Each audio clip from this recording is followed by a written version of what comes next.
va parler mobilité électrique IRVE dans les bâtiments professionnels. Donc ça va être la conférence qu'on va avoir aujourd'hui. On va être ensemble pendant environ 2 petites heures. Et 110 000, voilà, c'était un chiffre clé que j'avais retenu. Là, c'était pour introduire notre conférence, cher conférencier. J'ai compris qu'il y avait aujourd'hui 110 000 points de recharge. C'est un chiffre que j'étais allé voir sur la VER qui était installé. Donc les bornes de recharge, mais on rentrera, on a des chiffres clés, on rentrera dans le détail. Alors, et ce chiffre-là, j'avais compris également qu'il y avait eu 50% d'augmentation sur un an. Donc, bon, on voit la trajectoire qui est donnée sur les installations d'infrastructures de recharge de véhicules électriques. Je vous propose peut-être de faire un petit tour de table de présentation. Allez, Gaël, vous voulez commencer? Peut-être tous les micros sont ouverts, c'est parfait. Oui, bien sûr, merci. Bonjour à tous, Gaël Couture. Je suis chef de produit au sein d'un fabricant de matériel électrique européen qui s'appelle Gevis, basé en Italie. Merci. Laurent? Bonjour à tous, merci pour l'invitation. Laurent Deschamps de la société 2B, entreprise d'électricité et installateur de bornes de recharge et d'infrastructures de recharge depuis environ 5 ans. Voilà, merci. Marc? Oui, bonjour à tous, Marc Dubief. Moi, je suis à EDF et je suis le pilote opérationnel de la transformation de la flotte de véhicules thermiques de l'entreprise en véhicules électriques. Voilà, donc vous nous ferez, Marc, on va pas rentrer dans le détail, mais c'est le retour Pas mal. d'expérience de terrain, de comment ça se passe dans une entreprise. Et merci à vous d'être là en témoignage hein, aussi. Didier? Oui, bonjour à tous. Didier Bagnon. Donc, je suis responsable de l'activité distribution et responsable de la formation au sein de la société Michaud, qui est également un fabricant de matériel électrique. Voilà, et enfin Bernard. Bonjour à toutes et tous. Donc moi je suis Bernard Guillard, moi je suis vice-président de l'AVER, qui est une association loi 1901 qui œuvre pour la mobilité décarbonée et qui a comme membres à peu près 270 membres qui sont tous les membres de l'écosystème très divers. On y reviendra peut-être. Voilà, on va y revenir. Merci pour cette co-organisation à l'AVER, hein, puisque cette conférence est co-organisée avec l'AVER. Bernard, ça fait 2 ans qu'on co-organise ces conférences. Absolument, c'est très intéressant d'ailleurs. Et sur lequel on balaye tous les sujets. On fait 4 conférences ensemble par an. Donc, Bernard, pour commencer, on s'était dit que ça serait bien pour notre public qui nous écoute et qui nous regarde de commencer par quelques chiffres clés. On a quelques diapos Alors, on a également. une Je vais vous donner, diapo, oui. Ça, c'était la présentation donc, sur l'AVER, où on avait donc l'AVER en 2 parties. Une partie association qui œuvre dans le domaine de la décarbonation des transports et une partie qui est la gestion d'un programme C2E qui s'appelle Advenir. Donc, on reviendra peut-être là-dessus. Tu as dit plus de 110 000 points de charge. Oui, là j'ai 118 000. OK, et ce sont des points de charge évidemment ouverts au public. Et les chiffres, Alors, ils étaient avant. ils étaient là, ils étaient avant.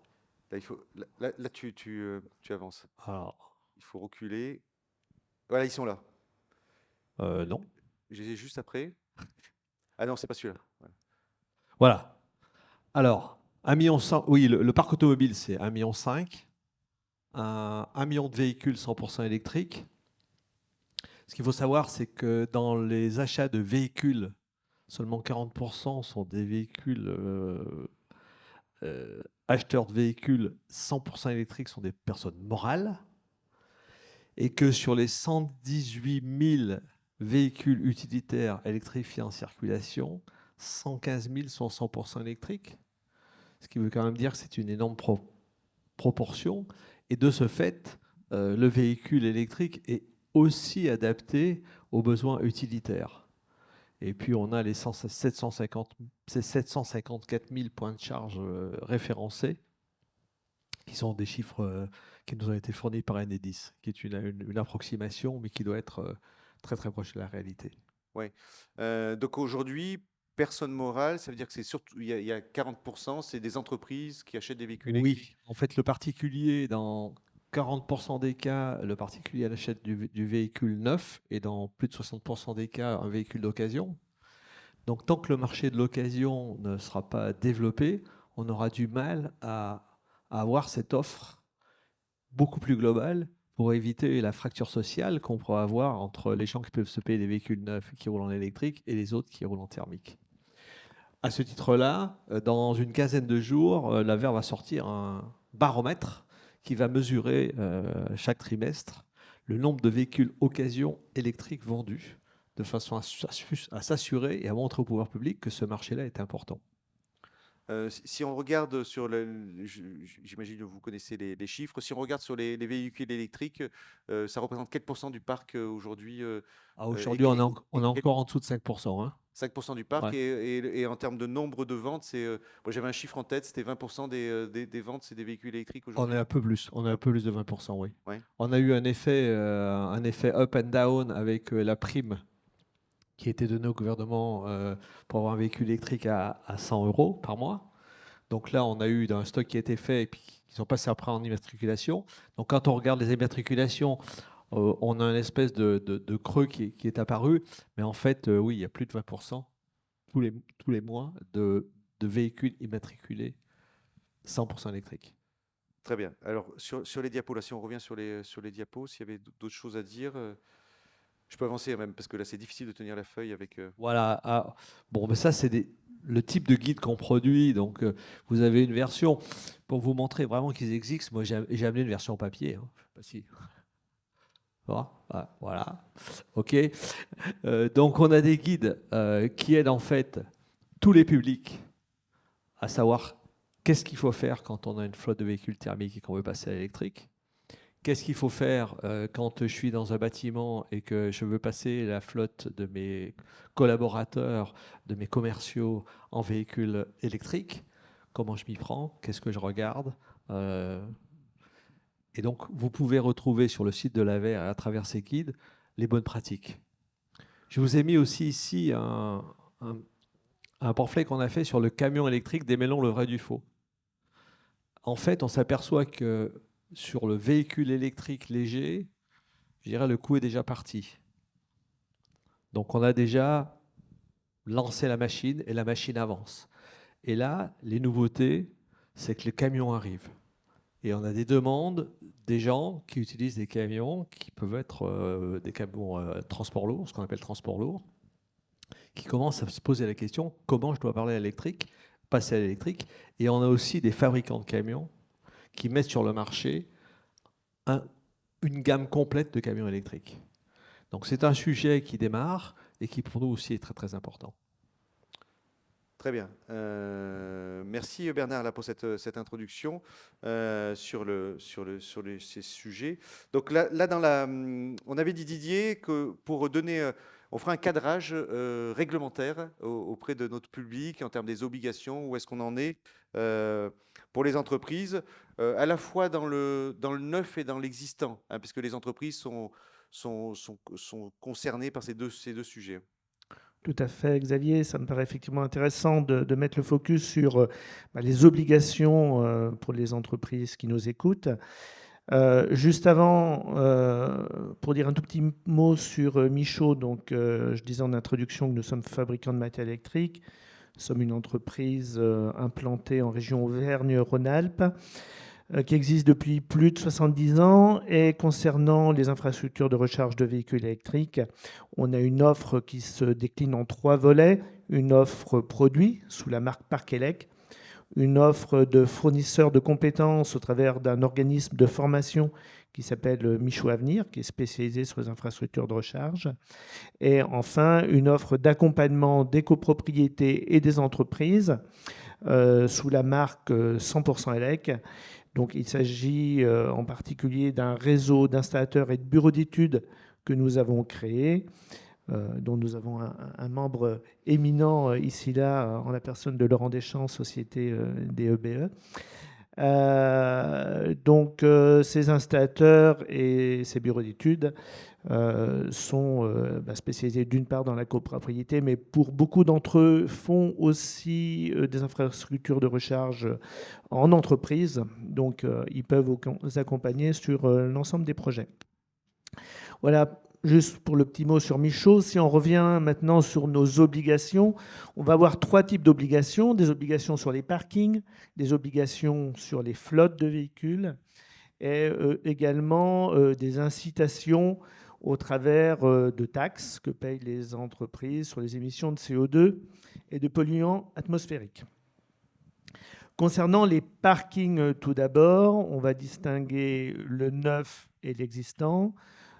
Sur le neuf, pour les permis de construire déposés après le 11 mars 2021, il y a un prééquipement qui est demandé de au minimum 20% des places, et puis d'un certain nombre de places réellement équipées, à savoir au moins un point de recharge jusqu'à 200 places, entre 11 et 200 places, et minimum 2 points de recharge au-delà de 200 places. Et dans l'existant, on a une autre obligation qui va naître à partir du 1er janvier 2025, qui concerne les parkings de plus de 20 places où il y a une exigence d'équipement d'au minimum un point de recharge par tranche de 20 places. Alors, ces obligations-là, les PME et TPE pour l'instant bénéficient d'une exonération.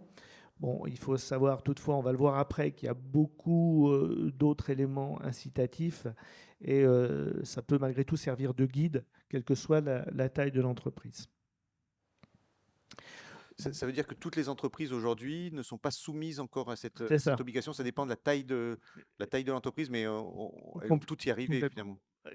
Alors, quelque part, il y a beaucoup, au-delà des obligations, je veux dire, il y a les politiques RSE, par exemple, il y a la volonté tout simplement d'avoir des bornes de recharge pour accueillir ses clients ou ses collaborateurs qui disposent de véhicules électriques. C'est aussi d'autres éléments qui amènent les entreprises à s'équiper. Mais restons sur les obligations. Il y a une autre obligation qui concerne les flottes de véhicules, cette fois-ci, qui concerne les flottes de plus de 100 véhicules. Je parle ici des entreprises privées, parce qu'il y a d'autres obligations pour les entreprises publiques, soit les entreprises émanant soit l'État, soit les collectivités territoriales, avec d'autres pourcentages et d'autres obligations. Mais concernant les entreprises privées, l'obligation, décidément, on a des petits soucis avec les zapettes ce matin. Ah, décidément, cette zapette, je vais souffrir. Donc, concernant les entreprises privées, en 2024, 20% des flottes doivent être en véhicules 100% électriques ou hybrides rechargeables. C'est une obligation qui va monter à 40% en 2027 et 70% en 2030. Ouais. Donc on peut corréler ça aux places de parking aussi, parce que finalement, j'ai ma flotte que je verdis, que je transforme en véhicule électrique, donc il me faut aussi quand même les parkings pour pouvoir après recharger. C'est lié, tout à fait. Et enfin, un autre élément fortement incitatif qui est la taxe annuelle sur les émissions de CO2 et de polluants atmosphériques qui a remplacé la taxe sur les véhicules de société. Donc ça, bien entendu, c'est applicable à tous les véhicules de fonction, quelle que soit la taille de l'entreprise. Et ce qu'on remarque, alors je vous ai mis des tableaux, ce n'est pas forcément très lisible, mais ils sont issus directement du site servicepublic.fr. Ce qu'on remarque, c'est que pour les véhicules 100% électriques, bien entendu, vous n'avez pas d'émissions de CO2 ni d'émissions de polluants atmosphériques, donc la taxe est à zéro. Et concernant les véhicules hybrides, ils bénéficiaient encore jusqu'à fin 2024 d'une exonération de la taxe CO2, mais cette exonération prend fin au 1er janvier 2025. Donc, à partir du 1er janvier 2025, pour échapper à ces deux taxes-là, il n'y a plus qu'une solution, c'est d'utiliser des véhicules 100% électriques. Très bien. Merci Didier pour ce tour d'horizon. C'est important d'avoir les obligations pour les entreprises. Alors, Marc, on avait dit que vous continueriez sur la partie. Peut-être, on ne va pas rentrer dans le détail du retour d'expérience, hein. Ça, c'est une deuxième partie. Mais vous, en termes de témoignages, c'est pourquoi, quels sont les enjeux du verdissement d'une flotte de véhicules électriques? Là, ça serait bien de dire à notre public qui nous regarde votre retour d'expérience autour de ce sujet. Oui, merci, oui. Bonjour à tous. Peut-être juste de commencer par dire que le transport dans les enjeux de transition écologique est central, parce que le transport, c'est 30% des émissions de gaz à effet de serre, et le transport en véhicule particulier, c'est la moitié, c'est 30%, 53% exactement. Du coup, tous les déplacements qu'on opère dans le cadre des trajets d'entreprise comptent dans ces déplacements en véhicules légers, y compris petits utilitaires. Donc juste pour dire que vraiment le sujet est central, et ça a été dit tout à l'heure par Bernard, les immatriculations de véhicules neufs sont portées et tirées par les immatriculations de véhicules d'entreprise, hein. C'est globalement un véhicule sur deux immatriculé en France est un véhicule qui l'est par une personne morale. Par contre, ce qu'il faut avoir en tête, c'est que ces véhicules-là, ils roulent plus que le véhicule de monsieur et madame tout le monde. Parce que sur ces 1 sur 2, en fait, 70%, à peu près, un peu plus, 73% des émissions sont dues à ces 50%. Du coup, effectivement, on a vraiment un enjeu central que de décarboner le transport en véhicule léger dans nos entreprises. Ça, c'était le premier point que je voulais partager. Et au surplus, ça a été dit en parlant tout à l'heure de justice, ce marché de l'entreprise vient alimenter le marché de l'occasion. Et donc, ça permet à des foyers d'accéder à la mobilité électrique, puisque globalement, d'une manière générale, pour des questions financières et de déconsolidation, on va prendre ces véhicules en location longue durée qu'on va retrouver sur le marché de l'occasion 4, 5, 6 ans plus tard. Donc, le marché vraiment de la décarbonation et de passage à l'électrique des entreprises, il est central pour ces raisons-là. Je pense que c'était important juste de prendre un petit peu de hauteur. Donc c'est le premier enjeu, c'est qu'on vient accompagner efficacement la transition écologique et la baisse de nos émissions à gaz à effet de serre et autres polluants, puisqu'effectivement un véhicule électrique, ça émet moins de CO2. Il y a un impact, hein, puisque toute activité humaine a un impact sur l'environnement. Il est juste différent. Mais on va émettre moins de CO2, moins de particules fines, et puis le bruit aussi en ville. Hein, c'est quelque chose vraiment de très actif. Donc, J'avais retenu un chiffre en termes d'émissions de CO2 sur le véhicule électrique. C'était 3 fois moins de CO2 sur cycle complet. Est-ce que c'est ce chiffre, oui. Alors, cet ordre de grandeur? Les ACV, donc les analyses de cycle de vie, c'est un exercice compliqué. Il y a pas mal de choses. Que ce soit côté R&D EDF ou je pense aussi une association qui s'appelle Transport et Environnement ou l'AVER, voilà, il y a des chiffres qui sont différenciés.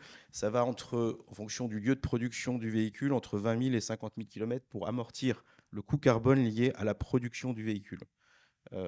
Et du coup, ça va tendre à diminuer effectivement avec la décarbonation, notamment des moyens de production électriques partout dans le monde, hein, puisque c'est une tendance lourde. Donc ça, c'était le premier point que je voulais partager en disant voilà, que ce qui est fait dans nos entreprises, c'est central, en termes notamment de démarche RSE et de portage. C'est quelque chose qui a de la valeur pour notre environnement et de la valeur intrinsèquement pour l'entreprise. Ça, c'est le premier point. Ensuite, je voulais revenir sur les écologiques et économiques. En fait, c'est la même racine. Et donc, c'est important d'avoir une approche duale, d'abord écologique, parce qu'effectivement, on a un moindre impact sur l'environnement, notamment en termes de carbone. Et puis, c'est aussi un enjeu d'innovation. Par exemple, on pourra le détailler tout à l'heure. Hein, ces diapos sont pour tout à l'heure, d'ailleurs. Oui. Oui, on va les enlever, du coup. Absolument. Donc, sur l'écologie, par exemple, nous, on vient piloter la charge des véhicules de nos personnels et un certain nombre de véhicules d'entreprise en fonction de la carbonation de l'électricité et donc des prix spot. Donc plus le marché est tendu, plus on va avoir une production carbonée avec des moyens de production de pointe, gaz, alors charbon presque plus en France, mais gaz au moins. Et donc voilà, donc je pense qu'il y a cette logique écologique qui est liée également à l'innovation. Et donc on a un enjeu d'innovation autour de ça dans nos entreprises. Ensuite, l'enjeu économique, hein, c'est le deuxième partie de Eco. Économique, pourquoi? Parce que globalement, on a un coût de possession pour les raisons qui ont été développées tout à l'heure, il y a un instant, un coût de possession du véhicule électrique par rapport au véhicule thermique, qui même s'il a un coût d'acquisition légèrement supérieur, il a un coût d'usage qui est très favorable. D'abord parce que le carburant est pas cher. En plus, le rendement d'un véhicule électrique, il est largement supérieur, hein, du réservoir à la roue. Vous avez un rendement 3 fois meilleur avec un véhicule électrique par rapport à un véhicule thermique. Donc Ouais. avec autant d'énergie, vous faites 3 fois plus de distance. Donc ça, Ouais. c'est quand même important. Il y a D'ailleurs, on appelle ça, je crois, dans le véhicule thermique, ça s'appelle la chaleur fatale. C'est-à-dire que tout à fait. c'est tout ce qui est dissipé, finalement, qui sert à rien, et qui Exactement, ouais. chauffe l'extérieur de la voiture, hein. Exactement. Donc il y a le moteur électrique, oui, un très bon rendement. Il y a les notions également fiscales, hein. On a parlé, il y a eu le bonus écologique, la taxe sur le CO2 émis, les avantages en nature également pour les salariés, pour les véhicules de fonction qui sont très favorables aux véhicules électriques, ce qui fait que globalement, dans l'enjeu économique, on a un coût de possession du véhicule électrique par rapport au véhicule thermique qui est favorable économiquement pour l'entreprise. Donc, on a un intérêt à la fois écologique et économique à passer à l'électrique. Alors, ça dépend des véhicules, ça dépend des lois de roulage, mais globalement, voilà, dans les calculs qu'on a pu opérer, autour de 20 000 km pour un petit utilitaire, par exemple, on a la parité de coût, y compris l'infrastructure de recharge en entreprise, entre un véhicule thermique et un véhicule électrique. Du coup, voilà, un enjeu économique et écologique, il faut vraiment lier les deux en entreprise. Et puis enfin, je terminerai par un dernier enjeu qui est un enjeu d'image euh, sur les politiques RSE. Alors pour EDF, effectivement, c'était un petit peu une évidence en tant qu'énergéticien bas carbone de référence de rouler bas carbone au quotidien, mais effectivement, toutes les entreprises ont ce type de réflexion. Et donc cet enjeu d'image, il est aussi très porteur voilà, dans le cadre des politiques RSE. Notamment, mais pas que. Donc voilà, donc pour moi, voilà, si je résume 3 enjeux, un enjeu central lié à l'impact des transports en véhicules légers en France, un enjeu économique et écologique, et puis un enjeu d'image pour chacune des entreprises qui voudraient s'engager. Donc c'est quelque chose de très complet. Et puis peut-être aussi, on embarque nos salariés dans l'enjeu d'image. C'est-à-dire c'est quelque chose qui est porteur, même si c'est pas toujours évident de passer du thermique, on en parlera tout à l'heure, à l'électrique. Il y a des freins, hein, ça je pense qu'il faut pas dire le contraire. Mais c'est très porteur pour les salariés. Ça donne envie en fait. Très bien, merci pour ce point. D'ailleurs, il y avait il y avait RTE qui était avec nous hier, qui parlait aussi des véhicules électriques, mais on parlait du mix énergétique, hein, mais ce n'était pas le sujet du véhicule électrique, mais sur la recharge du véhicule électrique en entreprise, pour eux, c'était un enjeu aussi de décaler cette recharge en dehors des pics de consommation, qui sont grosso modo 8 heures, 10 heures. Ou 16 heures ou 18 heures, pardon, 20 heures, et que dans l'entreprise, on puisse se recharger à d'autres moments, qui évite d'avoir une production d'énergie qui soit carbonée. Complètement, hein, pendant l'hiver 22-23, pendant l'hiver 21-22, on a piloté 1300 points de charge en fonction de la courbe des prix spot. Donc pour décaler nos usages, on a réussi à décaler 40% des volumes d'une période défavorable vers une période plus favorable. Donc ça, on l'a fait parce qu'on a fait des choix techniques, et je vous en parlerai peut-être tout à l'heure, et d'infrastructures. Toutes nos bornes sont raccordées au réseau Internet d'entreprise directement. Et du coup, ça nous permet de les piloter. Et puis cette année, on a généralisé le dispositif sur nos 6600 points de charge. On va y revenir, hein. Je ne voulais pas vous engager sur C'est essentiel, effectivement. Ouais. C'est dans les enjeux économiques de bien utiliser l'électricité au bon moment. Ouais. Voilà, globalement, moi, ce qu'on peut faire dans l'entreprise et qui est plus difficile de faire sur le marché du particulier. Finalement, parce que Exactement, mais pourquoi pas? On a su piloter dans les années 80 15 millions de ballons d'eau chaude. Il faut qu'on sache piloter les véhicules électriques de la même manière. C'est un enjeu majeur. Didier disait, je disais non, on peut le faire aussi sur les bornes. On peut le faire, on peut le faire dans le logement comme on le fait exactement comme les ballons d'eau chaude du reste. Hein. C'est la bonne comparaison. On peut utiliser les heures pleines, heures creuses de la même façon. Après, on peut aussi utiliser d'autres moyens plus sophistiqués, mais si tout le monde utilisait déjà des surplaneurs creuses, on ferait déjà des gains importants. Ouais, tu as complètement raison. Ok. C'est central. Euh, Voilà, on continue ce tour de table. Merci à vous de votre patience aussi, hein, parce que je vois vous attendez, Gaël attend vous sur les interventions. Mais on avait prévu la manière dont on interviendrait. Bien sûr, cher public, on a préparé cette conférence. Donc Laurent, là on va rentrer dans la borne en elle-même, la recharge, et ça serait intéressant de faire un point sur quelles sont les attentes des entreprises et quelles sont les solutions en fonction des typologies de parking, parce que j'imagine il y a pas là on a Didier a présenté des cas et des obligations, mais il n'y a pas un parking qui soit le même et il y a différentes solutions. Effectivement, avec l'AVER, on a fait un guide qu'a présenté Bernard tout à l'heure sur comment verdir la flotte et comment accompagner les entreprises dans le verdissement de leur flotte d'entreprise. Donc voilà, en fonction de la typologie du type de parking, et en fonction des besoins des utilisateurs. Moi, je voudrais juste revenir sur le parcours. Pourquoi nous, on est devenu un acteur de la mobilité électrique, entreprise familiale au départ d'une dizaine de salariés. En fait, à un moment, nous, c'est une entreprise qui a été créée en 1970. Donc, on faisait autre chose que de faire des bornes de recharge en 1970. Mais on était tout de suite, au départ, agréé EDF et ensuite partenaire EDF. J'ai fait partie d'une SAS qui s'appelle Synertiel, où EDF est au conseil d'administration avec un collège installateur.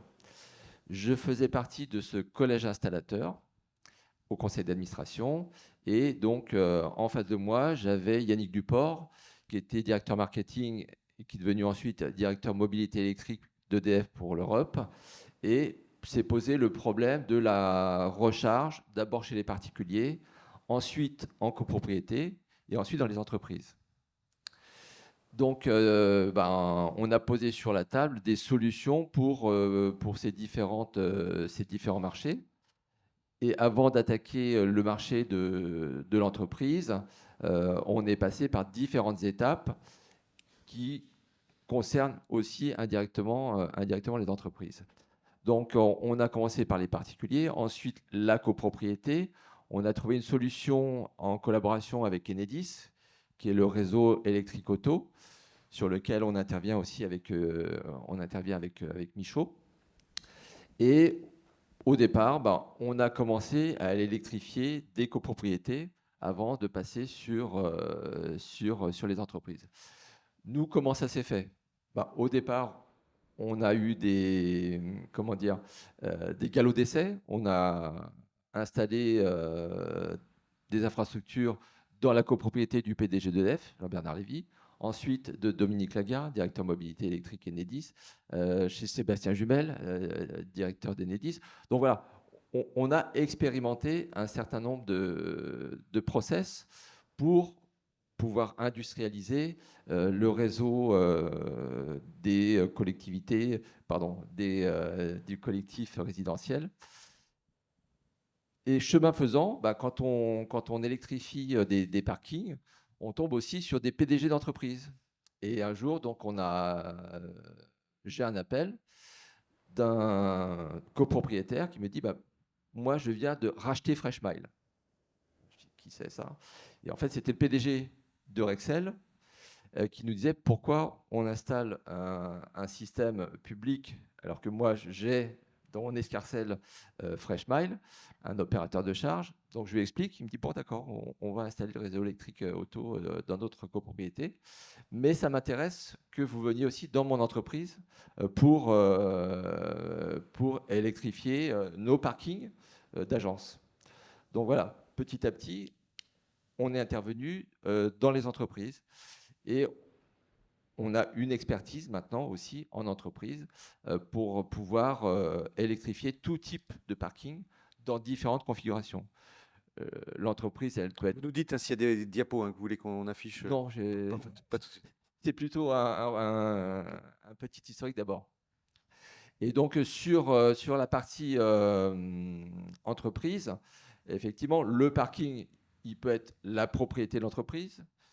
L'entreprise, elle peut louer ce parking, elle peut être en copropriété, ça peut être un parking intérieur, un parking extérieur. Et on va voir par la suite comment on peut électrifier les différents types de parking. Et comment, je rejoins les précédents interlocuteurs, problème de puissance d'installation, puissance disponible dans l'entreprise, système de pilotage, de délestage. Voilà, tous ces problématiques-là sont des problèmes techniques qu'il faut aborder pour qu'on puisse installer de manière sereine et sûre des infrastructures de recharge et des bornes de recharge dans les entreprises.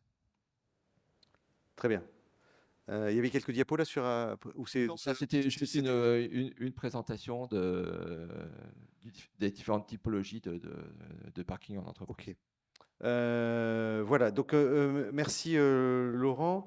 Donc on va continuer alors sur ce tour de table. Alors, on avait dit que ce serait à Bernard que je reposais une petite question. On a besoin, là on voit effectivement que c'est un marché qui est très récent, c'est 2018, c'est ça, les premières infrastructures de recharge de véhicules électriques et aussi dans les entreprises. On a besoin de pédagogie auprès des entreprises, des accompagner pour qu'ils comprennent quels sont les enjeux. Et donc, vous, au niveau de la VER, je crois que vous avez des guides, vous avez un guide spécialement là pour les entreprises. Oui, tout à fait. En fait, c'est un cercle vertueux, le véhicule électrique. C'est-à-dire qu'on produit des véhicules, on les fait rouler, il y a des batteries à l'intérieur. On estime aujourd'hui qu'une batterie en traction a à peu près une dizaine d'années, entre 8 et 10 ans de durée de vie.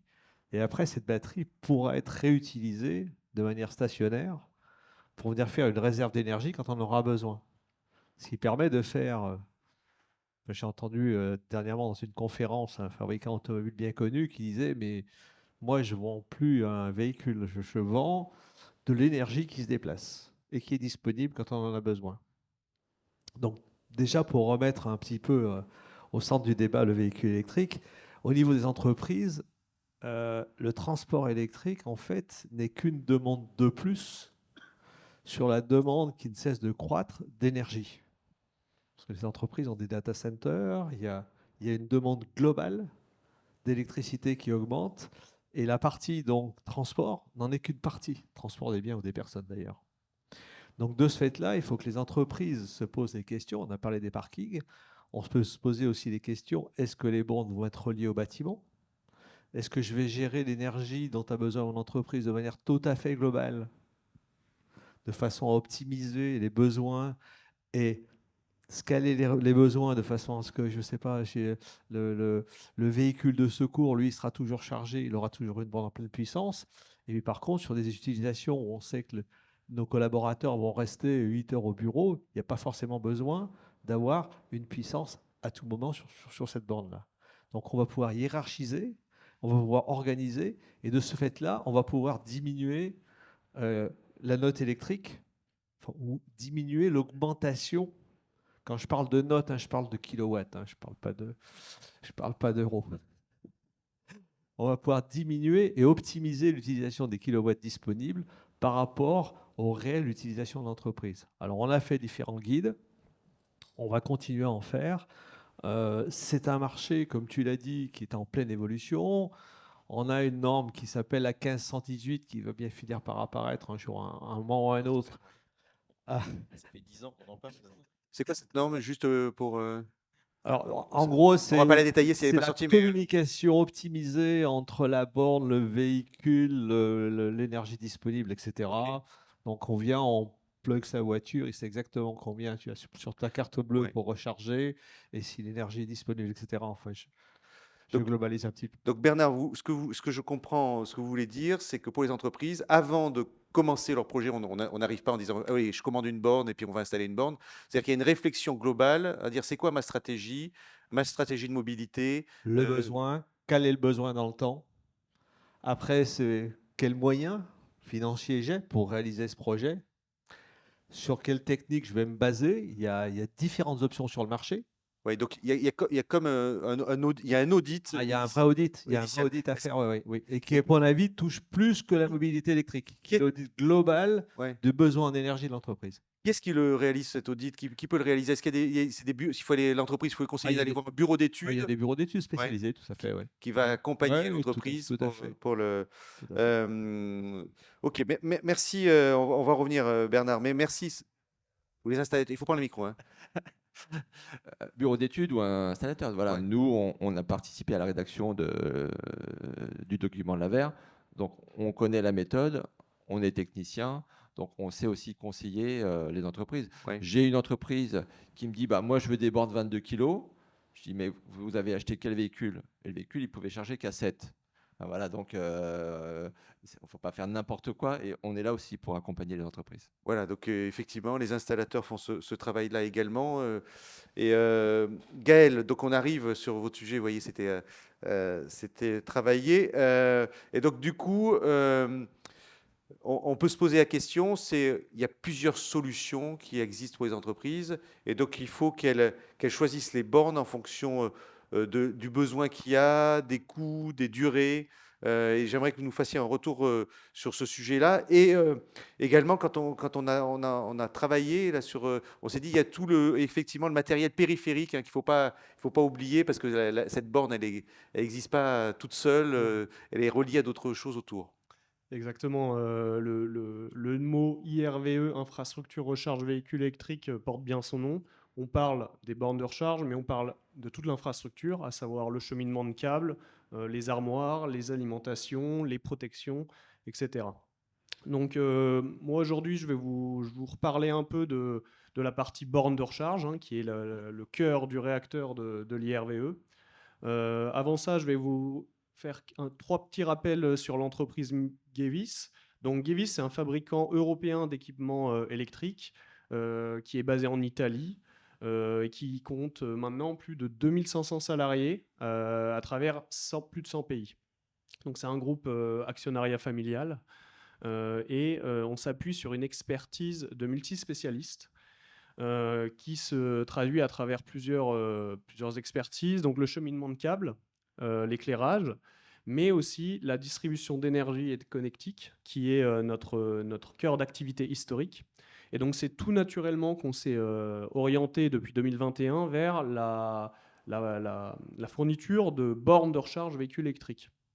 C'est un cheminement naturel quand on est distributeur d'énergie et de distribution terminale que de s'attaquer à ce marché en forte croissance et qui a des enjeux très importants qui ont été très bien présentés juste avant.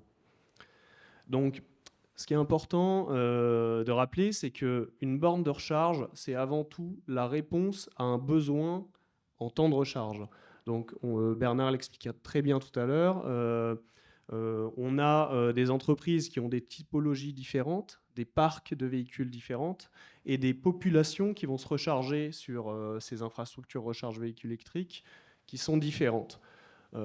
Si on regarde le schéma que je vous présente ici, sur la gauche, si on a une entreprise qui est composée principalement de sédentaires qui sont au bureau de 8h à 18h, forcément, ils n'auront pas les mêmes besoins de recharge qu'une entreprise où on va trouver des populations mixtes avec des itinérants et des techniciens qui sont de passage très rapidement dans l'entreprise, peut-être à la demi-journée ou à l'heure même, et à l'extrême droite, des logisticiens qui, eux, ont des besoins en mobilité utilitaire ou même en camion électrique. Bernard en parlait également tout à l'heure. Et donc, dans ce parc-là, on va avoir des besoins de recharge beaucoup plus intenses et beaucoup plus rapides. Autre dimension également, il y a la notion de la taille du parc. Forcément, une très petite entreprise va vouloir s'équiper d'un point de charge, quand une entreprise comme EDF, avec des sites importants, va avoir besoin de mettre des dizaines et des dizaines de points de charge sur chaque site. Et donc toute cette équation va faire que la première étape, c'est vraiment de qualifier le besoin de l'entreprise. Forcément, à chaque fois, le client va nous amener un peu ce que j'appelle la lettre au Père Noël. qu'il va falloir élaguer d'un certain nombre de contraintes qui sont inhérentes au type de parking. On en parlait tout à l'heure. Ça peut être également des contraintes en termes de budget. Forcément, il y a toujours une dualité coût, puissance, taille du parc qui s'installe. Tout le monde rêverait d'avoir 50 bornes, 60 kW sur son parking. Les directeurs financiers sont toujours un petit peu moins partants. Et puis, forcément, quand on installe énormément de puissance sur un bâtiment existant, viennent s'ajouter des contraintes de raccordement électrique, de puissance de raccordement avec Enedis, de coût de l'infrastructure, etc. Dernier point également, on pourrait citer la partie VRD, mais ça rejoint un peu le point qui avait été évoqué tout à l'heure. On pourrait aussi parler des contraintes d'exploitation. Comment l'exploitant du bâtiment professionnel veut donner accès à ces points de recharge? Est-ce que c'est de l'accès libre? Est-ce qu'on veut mettre en place un reporting? Est-ce qu'on veut mettre en place un contrôle d'accès? Etc., etc. Et donc, une fois qu'on a fait cet audit du besoin du client et qu'on a répertorié toutes les contraintes, on peut commencer à mettre en face des bornes de recharge. Donc, chez Gewis, on a choisi d'avoir une offre la plus complète possible avec la promesse suivante, c'est de tenter d'adresser 100% des besoins en bornes de recharge dans les bâtiments professionnels. Alors, ça va passer à travers plusieurs types de bornes.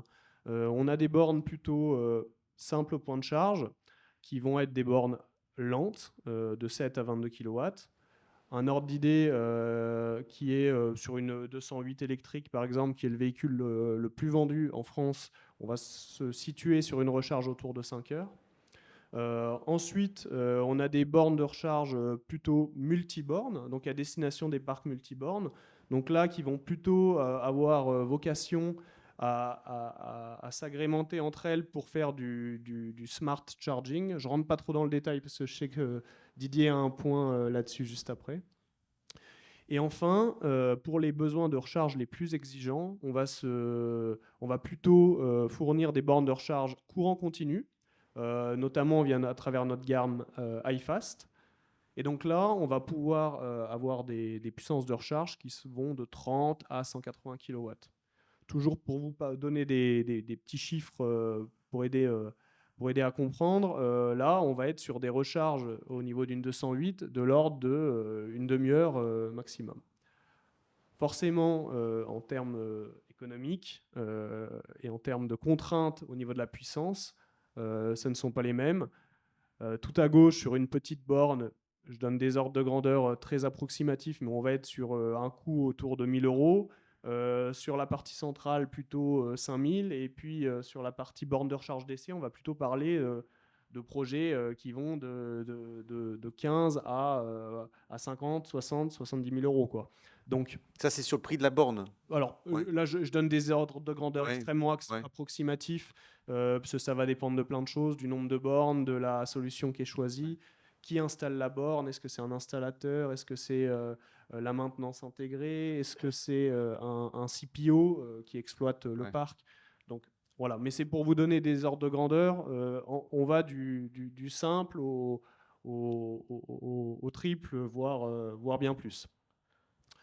Voilà, et donc Ça veut dire juste l'entreprise doit de manière conjointe réfléchir à son parc de véhicules qu'elle va acheter et les bornes qu'elle va installer, parce que c'est en fonction du parc, des Exactement. voitures, donc je vais choisir les bornes, et donc il faut une vision un peu long-termiste. Oui, bien sûr.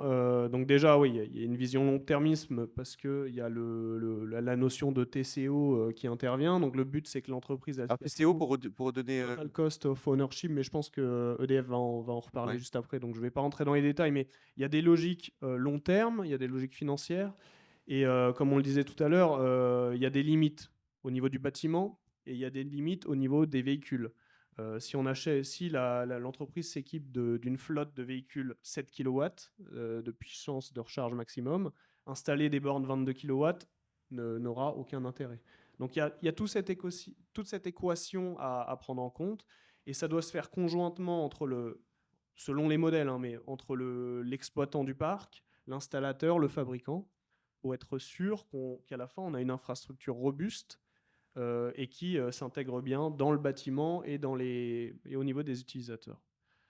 Donc une fois qu'on a déterminé ce besoin, fait la liste de toutes les contraintes autour de l'équipement, forcément, on va devoir déployer l'infrastructure. Et c'est dans ce cadre-là que le savoir-faire de Gewis, de multispécialistes, est assez intéressant.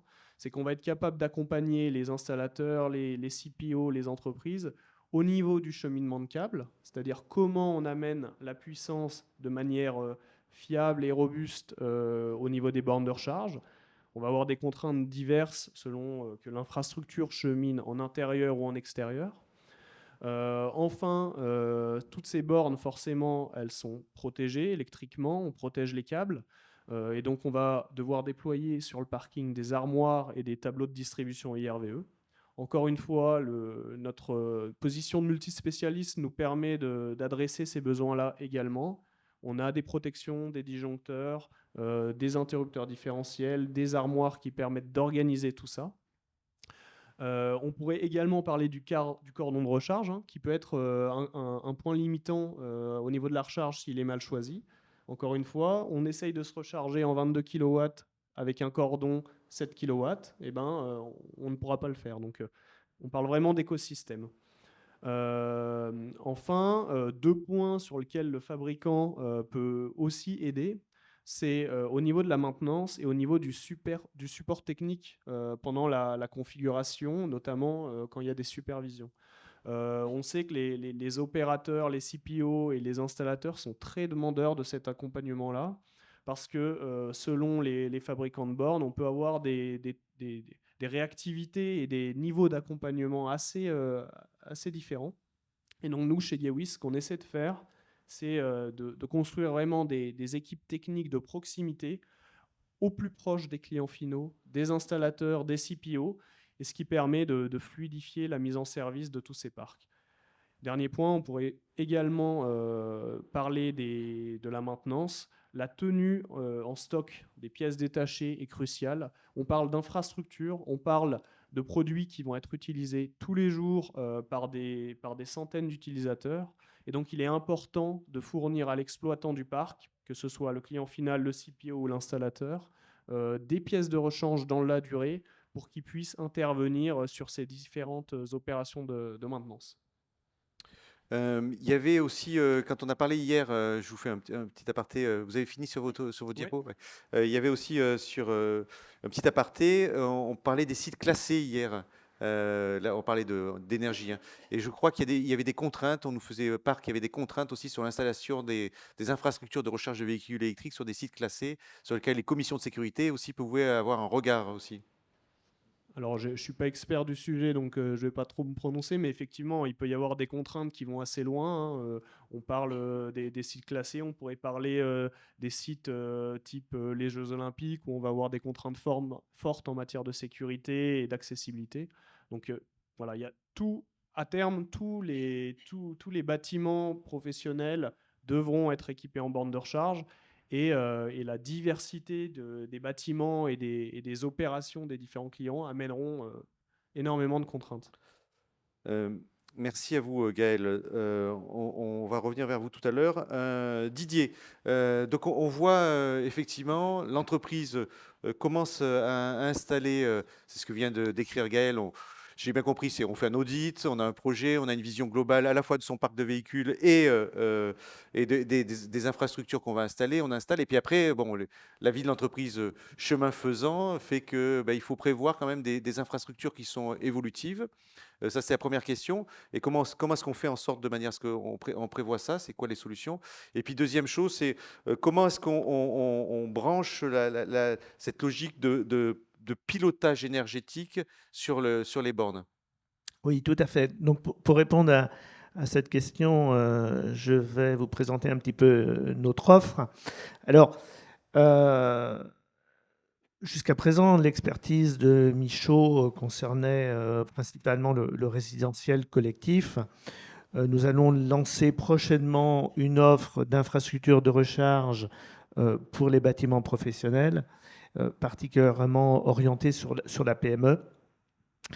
Alors, c'est une offre qui va être présentée en avant-première demain aux installateurs du réseau 100% LEC, du réseau d'installateurs 100% LEC que nous avons créé. Et donc, aujourd'hui, je vais faire une avant-première pour les auditeurs Demain, du Grand le Circuit. 7, Le 7 juin. Ah oui, donc voilà, d'accord. Exactement. Il Parce ne que faut pas que vous en parliez aux autres avant. c'est ça, le 7 juin se tient la convention annuelle du groupement 100% Ok, ELEC sur d'accord. Lyon. Donc, ce sera aujourd'hui une avant-première pour les auditeurs de Grand Circuit. Merci. Alors, je ne vais pas tout vous dévoiler, mais quelques lignes directrices quand même qui nous semblent un peu universelles. Alors, c'est le cas pour notre offre, mais de façon plus générale, c'est des choses qui nous semblent à prendre en compte dans l'installation d'une infrastructure de recharge dans les bâtiments professionnels. Donc, tout d'abord, comme Gaël le disait, il ne faut pas s'intéresser seulement au point de charge, à la borne de recharge, mais à l'infrastructure dans son ensemble. Ensuite, autant que faire se peut, il faut avoir une offre qui soit robuste, durable, parce que ce sont des investissements qu'on fait pour des années. Il faut avoir une offre qui soit prête à la supervision par un opérateur, un CPO.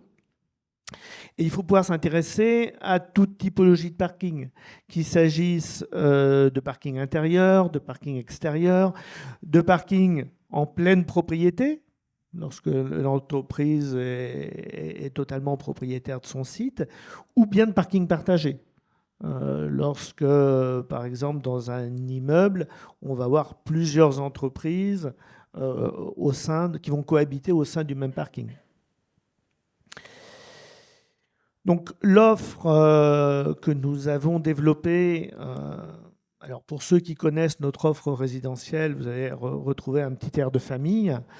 On va retrouver des armoires, on va trouver des totems pour les parkings en extérieur.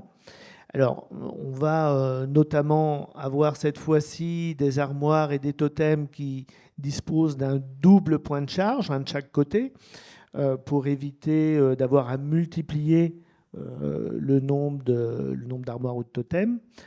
On peut avoir des puissances qui vont de 7,4 kVA à 22 kVA. Alors, dans l'offre Michaud, on n'ira pas jusqu'au superchargeur pour recharger, par exemple, la partie logistique dont évoquait Gaël. Nous, on est sur une offre orientée plutôt PME, sédentaire, client de passage, voire itinérant, avec la possibilité d'intégrer un point de livraison Enedis, parce que ça peut être, selon la configuration des lieux, ça peut être pratique d'avoir un point de livraison dédié à l'infrastructure de recharge.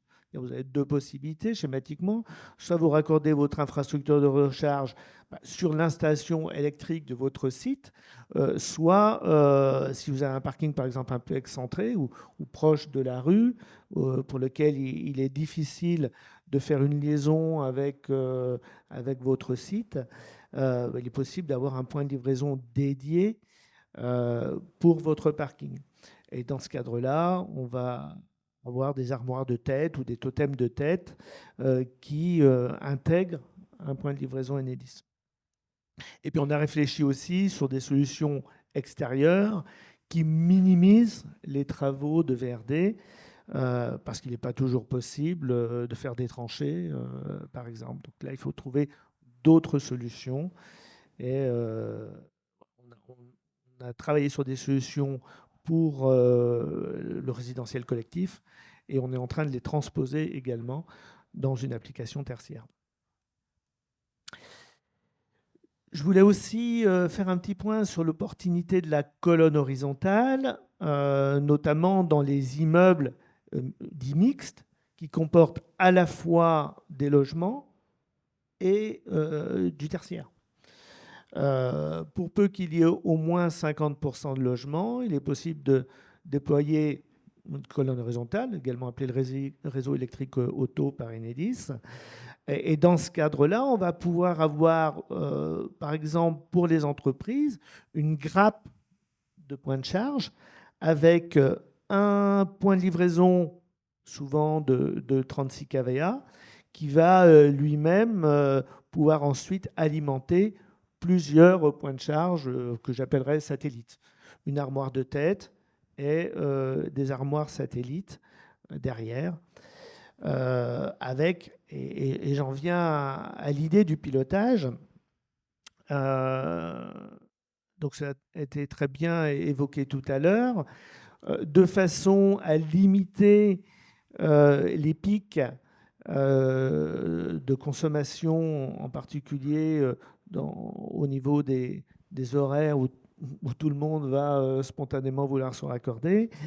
Il est important de mettre en place une solution de pilotage. Ça va permettre, par exemple, de conserver son abonnement électrique sans que l'infrastructure de recharge nécessite de le redimensionner plus fortement.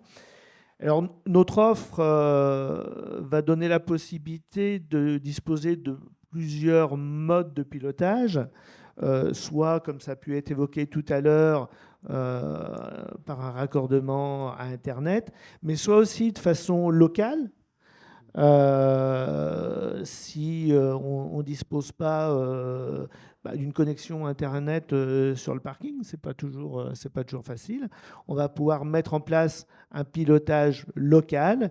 Par exemple, si on est sur une grappe de 36 kVA, donc un point de livraison dédié de 36 kVA, eh bien, on va pouvoir piloter l'ensemble de notre grappe pour que la consommation, enfin la puissance appelée à chaque instant ne dépasse pas ces 36 kVA. On va aussi éventuellement, dans le cas où on est raccordé au tableau général basse tension de l'immeuble, on va pouvoir piloter l'ensemble du site pour faire en sorte que la consommation globale du site ne dépasse pas la puissance de son abonnement. Donc, il faut donner de la flexibilité concernant ces systèmes de pilotage. Alors, on dispose d'expérience en la matière. Je vous ai mis un graphe que l'on a obtenu sur un site d'exploitation Enedis, où on dispose d'une expérience de plus de 2 ans en la matière. On voit avec la courbe bleue la puissance telle qu'elle aurait été sans C'est pilotage. laquelle la courbe bleue? Parce qu'elles sont toutes les deux pratiquement. Alors, il y a une verte Il y en a et une qui est- il y en a bleue. une qui est plateau. Celle qui monte plus haut, Voilà. c'est la courbe bleue sans pilotage. Ok, ouais. Et l'autre, c'est avec pilotage. Alors, qu'est-ce qu'on voit? On voit que le pic de consommation énergétique a d'une part baissé. Avec pilotage, on a un pic qui est plus bas. Et il a aussi été décalé dans le temps, en fait, parce qu'on a étalé finalement la consommation. Et alors là, on est sur un site d'exploitation, donc c'est le cas où tous les véhicules rentrent sur le parc sur les alentours de 17 heures. Donc, avec la courbe bleue, à 17 heures, on a forcément un pic. Avec la courbe verte, eh bien, on va décaler la recharge un petit peu plus tard, sur les coups des 19h, 20h, et étaler un peu cette recharge également. C'est ce qu'on disait. Alors, je sais pas, EDF, vous, Marc, c'est pas votre sujet qui est de gérer les offres d'énergie, hein, mais j'imagine que les opérateurs, les vendeurs d'énergie vont demain avoir des offres en fonction des jours. Et donc, du coup, il va falloir effectivement gérer cette puissance appelée en Oui. fonction du coût qu'on va payer en termes d'énergie. Oui, c'est un enjeu majeur, hein. Je ne l'ai peut-être pas précisé tout à l'heure, j'aurais dû le faire, hein, mais on envisage qu'en 2035, 10% de la consommation d'énergie en France soit dédiée à la mobilité électrique. Donc on parle de 30 à 40 TWh. Ça commence à être substantiel. Et en 2050, c'est 80. Une centrale nucléaire, c'est combien? C'est quoi? Euh, C'est un téra ou un Ça giga? dépend des centrales et de leur Ouais. puissance, qu'il y a des 900, des 1600, Ah oui. bientôt 2000 pour Flamanville. Mais oui, c'est la consommation d'électricité pour la mobilité électrique va être substantielle, puisque la consommation française, de mémoire, je crois que c'est 400 TWh en moyenne, hein. Ça a plutôt tendance à baisser, notamment parce qu'il y a moins de consommation industrielle, mais effectivement, c'est un enjeu majeur que de piloter ces pointes, en fait, puisque c'est comme pour les embouteillages à Paris dont on parlait tout à l'heure, le problème, c'est l'heure de pointe. Ouais. Et quand tout le monde est au même moment, a le même besoin. Ouais. Donc, décaler l'usage de la pointe, c'est essentiel. Didier, sur les grappes, parce que si j'ai compris les grappes, parce que j'ai pas vraiment compris avant de voir le schéma, si j'ai compris les grappes, c'est-à-dire qu'on a une puissance qu'on amène et qui est dispatchée entre plusieurs bornes, Bah. et du coup, il faut que chacune des utilisateurs, après, se répartisse sa puissance globale. L'idée d'une grappe est particulièrement intéressante si vous avez un point de livraison dédié à cette grappe, c'est-à-dire que c'est le cas que j'évoquais tout à l'heure d'un parking qui se trouve à proximité de la route, par exemple. Vous mettez un point de livraison dédié de 36 kVA, ou bien si on est en copropriété partagée, avec un raccordement sur une colonne horizontale, tel que je l'avais sur un des slides, je vais essayer de vous trouver. Sur ce slide-là, par exemple, vous avez une colonne horizontale, donc un réseau électrique auto qui va desservir à la fois les logements et les entreprises situées dans le même immeuble. Une entreprise donnée va pouvoir avoir une grappe de bornes constituée d'une borne de tête avec le point de livraison Enedis de 36 kVA et de plusieurs bornes satellites sur lesquelles qui vont être raccordées sur cette borne de tête. Et on va avoir quelque chose d'évolutif, c'est-à-dire on va pouvoir raccorder des bornes satellites au fur et à mesure de la demande, et l'ensemble va bénéficier d'un système de pilotage qui va garantir que, quel que soit le nombre de bornes raccordées, jusqu'à par exemple une dizaine de bornes, la puissance appelée à chaque instant ne dépasse pas l'abonnement souscrit dans la borne de tête. C'est très clair, voilà. Merci Didier d'avoir reprécisé ce point. Alors Laurent, j'aimerais maintenant, donc on voit là, grosso modo, là on a réfléchi au projet, on a installé les bornes, pour résumer, qui vont bien, qui répondent aux besoins, et aujourd'hui il faut gérer toutes ces bornes. Donc la question que je voulais vous poser, c'est est-ce qu'il vaut mieux que l'entreprise prenne en charge directement cette gestion ou qu'elle passe par ce qu'on appelle les opérateurs de charge, Parce qu'il y a les deux solutions. Alors on peut décrire les deux solutions et les avantages, Oui, inconvénients de chacun. plusieurs typologies, on va dire, d'entreprises. On peut avoir la PME, on peut avoir un restaurateur, on peut avoir une petite supérette qui vont avoir deux points de charge pour soit les véhicules de l'entreprise, soit pour des véhicules clients. On peut avoir une entreprise avec une centaine de véhicules sur un seul site, sur multi-sites. Donc, à chaque fois, des problématiques différentes. L'entreprise qui a un point de charge pour recharger un véhicule, il n'y aura pas de supervision. Il n'y aura pas forcément besoin de gérer le point de charge. L'entreprise a un véhicule, branche le véhicule et recharge son véhicule. Un hôtelier qui, lui, va recevoir plutôt des clients, va devoir soit offrir la charge pour avoir un effet d'attraction du client, ou lui faire payer la charge. Donc là, dans ce cas de figure-là, effectivement, il va falloir qu'il y ait un opérateur de charge qui gère la monétique. Faire payer le client de sa recharge. Lui faire, là aussi, on peut tout à fait programmer. On peut dire, la première heure, c'est gratuit. L'heure suivante, c'est un tel coût.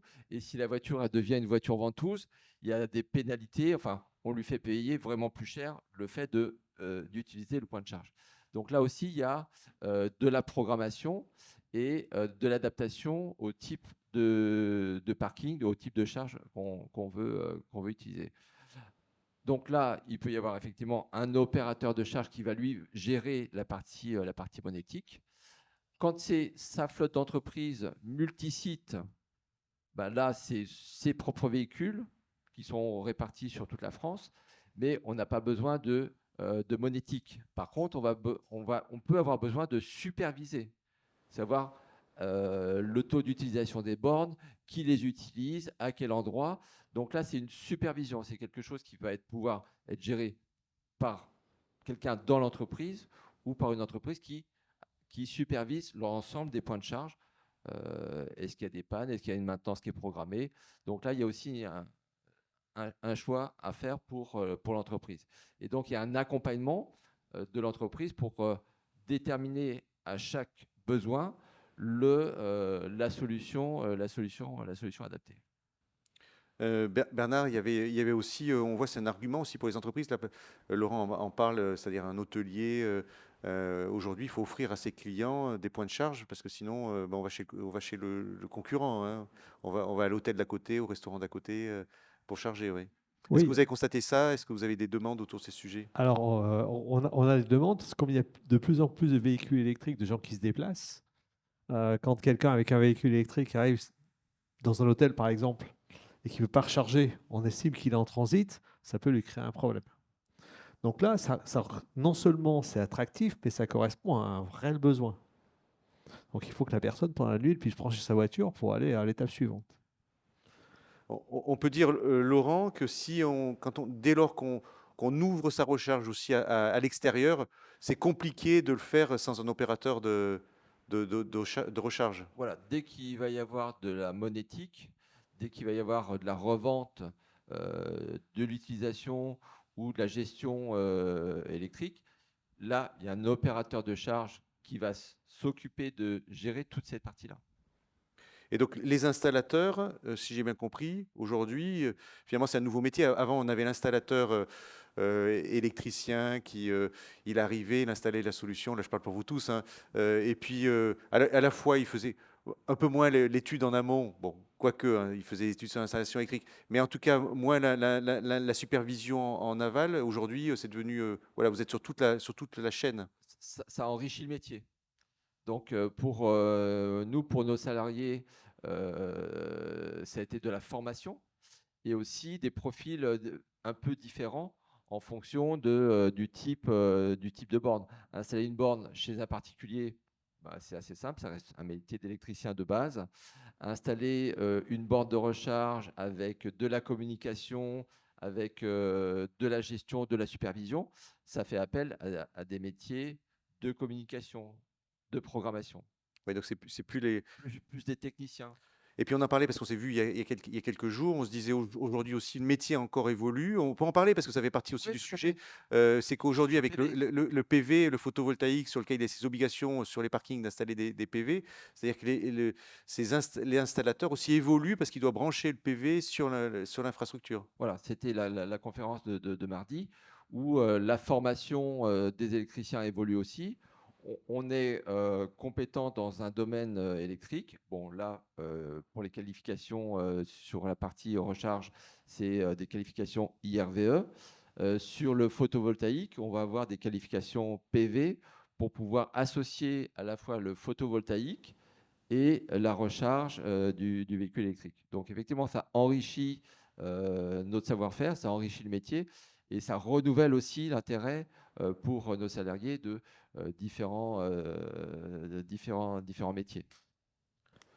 On aurait pu, mais on ne l'avait pas prévu, hein. Mais est-ce qu'il y a des aides, on peut en parler 2 minutes là, pour les entreprises, des aides particulières? Je peux en parler. Il n'y en a plus. Je vois Bernard, il dit, plus, tout a été, Il y en a moins. tout a été dépensé. Non, c'est pas ça. Non, Laurent, alors peut-être. Programme à venir. Bernard peut en parler. Sur le collectif, il y a encore beaucoup d'aides. Alors là, on est dans le collectif, hein, le logement. Oui, hein. Mais on est dans le collectif logement, mais le réseau électrique auto, c'est une copropriété. Ah oui, c'est ce que disait Didier tout à l'heure, c'est-à-dire Voilà. qu'on vient brancher. Donc, OK. on peut très bien avoir une entreprise dans une copropriété. Et là, indirectement, l'entreprise va bénéficier au titre de la prime à devenir copropriété des aides du programme à devenir. Donc même dans le cas où elle est personne morale, finalement, elle peut bénéficier des aides, hein, dans la copropriété. En quelque sorte, par transitivité, on va dire. Ce n'est pas une aide qu'elle va toucher directement, mais c'est une aide qui va toucher la copropriété, donc qui va être une aide à l'installation d'un système de recharge pour la copropriété. Donc il n'y a plus, il y a rien d'autre, Bernard. Non, non, on a épuisé les fonds sur sur ce type de clientèle pour savoir un petit peu comment travaille le programme à devenir. Donc, on a les organismes de tutelle qui nous disent, voilà, vous avez tant à distribuer sur tel type, tant sur ces choses-là. Et nos organismes de tutelle, alors avant, on était sous le ministère de la Transition écologique, mais non, on est plutôt sous Bercy, qui nous dit, bah non, pour ce type de clientèle ou pour ce type de marché, non, vous avez tout dépensé. Globalement, le programme à devenir, c'est depuis son début, je crois, c'est alloué 520 millions d'euros. On peut estimer qu'il y a à peu près 10% qui est lié à la communication. Aujourd'hui, cette communication, elle est centrée sur les élus, tout ce qui est étudiants, etc., les bailleurs, et puis j'ai oublié les élus, les bailleurs, et j'ai oublié une quatrième catégorie. Et le public. Et le grand public. Le grand public, Les oui. grands publics. Et le reste, donc, sont des fonds qu'on distribue. Eh bien, on est en attente. Alors, sur ces 520 millions, on a engagé à peu près 300 millions et on a payé à peu près 250 millions. Parce que quand vous déposez un projet, on considère que c'est l'argent qui est engagé. Après, si le projet ne se fait pas, ben, l'argent revient dans le pot. Si le projet est fait, mais pas suivant les règles ad hoc, nous, en tant qu'advenir et gestionnaire de programme, on dit ben non, on ne peut pas payer, donc ça revient dans le pot. Donc il y a une notion d'engagement et de paiement. Ouais. Donc il y a moitié qui a été dépensé à peu près. Ouais, à peu près. Mais il va y avoir une nouvelle enveloppe qui va arriver. Alors, il faudrait demander à l'ami que tu as cité ok. tout à l'heure. Il faut qu'on l'invite à la prochaine conférence. Ça ne soit pas trop favorable. Oui. Mais bon, la bonne nouvelle, c'est qu'on a encore des fonds à distribuer, que ça continue à bien fonctionner et que tout le monde joue le jeu, quoi. Bon, c'est beaucoup d'argent, 500 millions, Ouais. c'est un demi-milliard, mais eu égard des enjeux de cette mobilité, c'est pas non plus colossal. Alors, c'est pas colossal, surtout qu'il y a un mot qu'on n'a pas prononcé encore aujourd'hui, c'est quand même aussi un enjeu de santé publique. Si on diminue la pollution. Bien sûr, ouais. Il y a 20 000 morts liés à la mauvaise qualité de l'air, plutôt intérieure d'ailleurs, hein, mais la mauvaise qualité de l'air, c'est 20 000 morts par an en France, hein, juste pour donner. Juste, j'invite les entreprises à regarder, parce qu'il existe des aides régionales également. Je pense à Climaction dans le Grand Est, à Flexitanie également en Occitanie. Donc regardez, les régions effectivement peuvent donner des aides. Alors généralement, c'est sur des dispositifs spécifiques qui sont plutôt avec des dispositifs qui encouragent la flexibilité de type charge bidirectionnelle qu'on appelle le V2G. Mais voilà, il existe quand même encore des niches d'aide spécifiques qui peuvent être utilisées par les entreprises. Oui, donc ça, il faut regarder avec l'installateur. Région par région. Ouais, par région. Une question pour vous, Gaël. Là, il y a quelques questions, j'en prends. Un peu technique, hein. Donc accrochez-vous. Moi, je la trouve technique, mais quelles sont les solutions proposées par Gavis et Michaud, donc c'est pour les deux, pour répondre aux obligations de l'AFIR?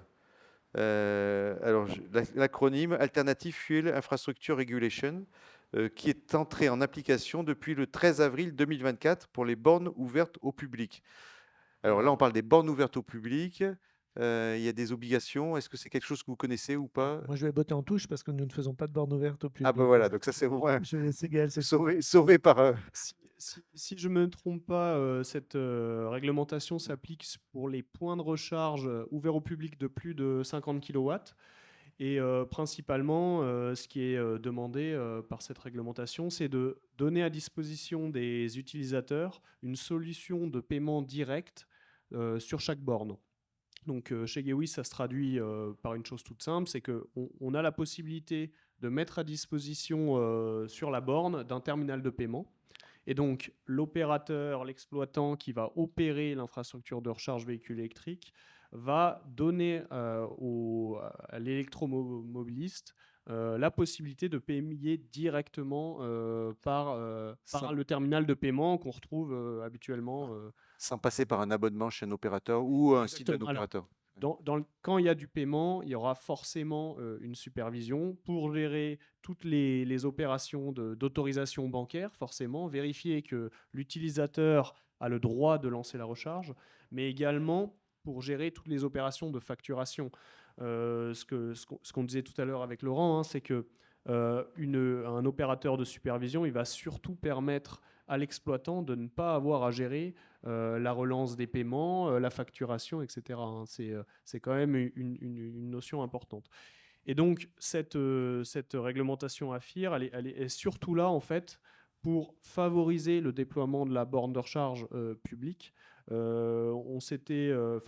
Les différentes parties prenantes se sont rendues compte que les automobilistes ont l'habitude de la station-service, ils ont l'habitude de recharger avec une carte bleue ou un téléphone. Et donc, ce qui se passait auparavant, c'est parfois ils arrivaient devant une borne et ils devaient flasher un QR code, s'inscrire en ligne sur une application, etc. Et dans certains cas, c'est un frein à l'adoption du véhicule électrique parce qu'en fait, on change les habitudes des populations et voilà, ça ne favorisait pas le déploiement. Donc pour rendre ça un petit peu plus fluide, la FIR a fait évoluer la réglementation. Voilà, et on s'est mis au diapason sur le terminal de paiement. Juste pour notre public, il y aura une conférence en septembre, hein, Gaël aussi, spécialement avec vous, l'Averse. On va parler des infrastructures de recharge de véhicules électriques sur l'espace public. Hein. Donc là, finalement, cette question concernait plutôt l'espace public, si j'ai bien compris. Mais merci d'y avoir répondu. Une question de Gilles. Concernant les obligations d'une collectivité classée ERT pour un parking souterrain, alors je ne sais pas ce que c'est, à quelle réglementation se référer pour l'équipement? Et quelles sont les obligations flotte?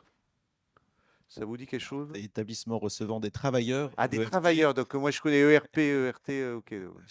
Après, ça dépend effectivement de l'âge du parking. Ça a Ouais. été dit tout à l'heure, en fonction de la date de dépôt du permis de construire. Et du coup, ouais, c'est à regarder au cas par cas. Par contre, j'en profite peut-être pour aborder un sujet qui n'a pas été abordé, mais qui est en lien avec la réglementation. C'est la question du risque incendie, qui est quelque chose de structurant dans les parkings, notamment non ventilés, donc souterrains. Donc voilà, c'est un point de vigilance pour les opérateurs. La réglementation, elle est embryonnaire sur le sujet parce qu'elle date. Il n'y a guère que la réglementation ERP pour public, établissement recevant du public, qui est à peu près lisible et clair et qui s'applique du coup notamment sur les ERT, dès lors qu'il y a une commission de sécurité qui passe. Voilà, mais c'est vraiment un point de vigilance sur le sujet, puisque voilà, on découvre cette question du risque incendie, même si globalement les statistiques sont... alors, il n'y a pas de statistiques françaises qui existent. Aujourd'hui, les seules statistiques sur les incendies de véhicules électriques qui existent, ce sont des statistiques australiennes et américaines. Et globalement, il y a une sous-sinistralité très forte du véhicule électrique, beaucoup moins de feux finalement, de véhicules électriques que de véhicules thermiques. Mais voilà, c'est un point à prendre en compte, je pense, voilà, dans les déploiements pour les entreprises, c'est assez structurant. Laurent, oui. Oui, sur ERP, ERT, les seules obligations, ça va concerner, comme l'a dit Claude, la sécurité incendie. Et sur la sinistralité, à partir du moment où l'installation a été faite dans les normes, y compris chez soi, c'est une garantie de sécurité. Les gens qui rechargent leur véhicule sur la prise d'utilité du garage, ben là, on a vu que ça fondait, ça s'enflammait. Donc, il faut être très vigilant sur le raccordement et la recharge de son véhicule. Faire appel à des professionnels qualifiés, formés pour le faire. Je crois que même les assurances regardent ces dossiers aussi maintenant de manière particulièrement pointue. J'avais une petite anecdote, on en aura une par jour, anecdote, mais sur un assureur qui n'avait pas voulu prendre en charge la batterie qui était défaillante d'un véhicule parce que la prise n'avait pas été installée par un professionnel. Ouais. Voilà. Après, effectivement, les assureurs vont commencer à regarder voilà, la qualité de l'installation, la pérennité. Pour l'instant, il n'y a pas d'obligation, enfin, il n'y a pas d'augmentation de la prime d'assurance chez soi ou en résidentiel du fait de l'installation d'un véhicule électrique.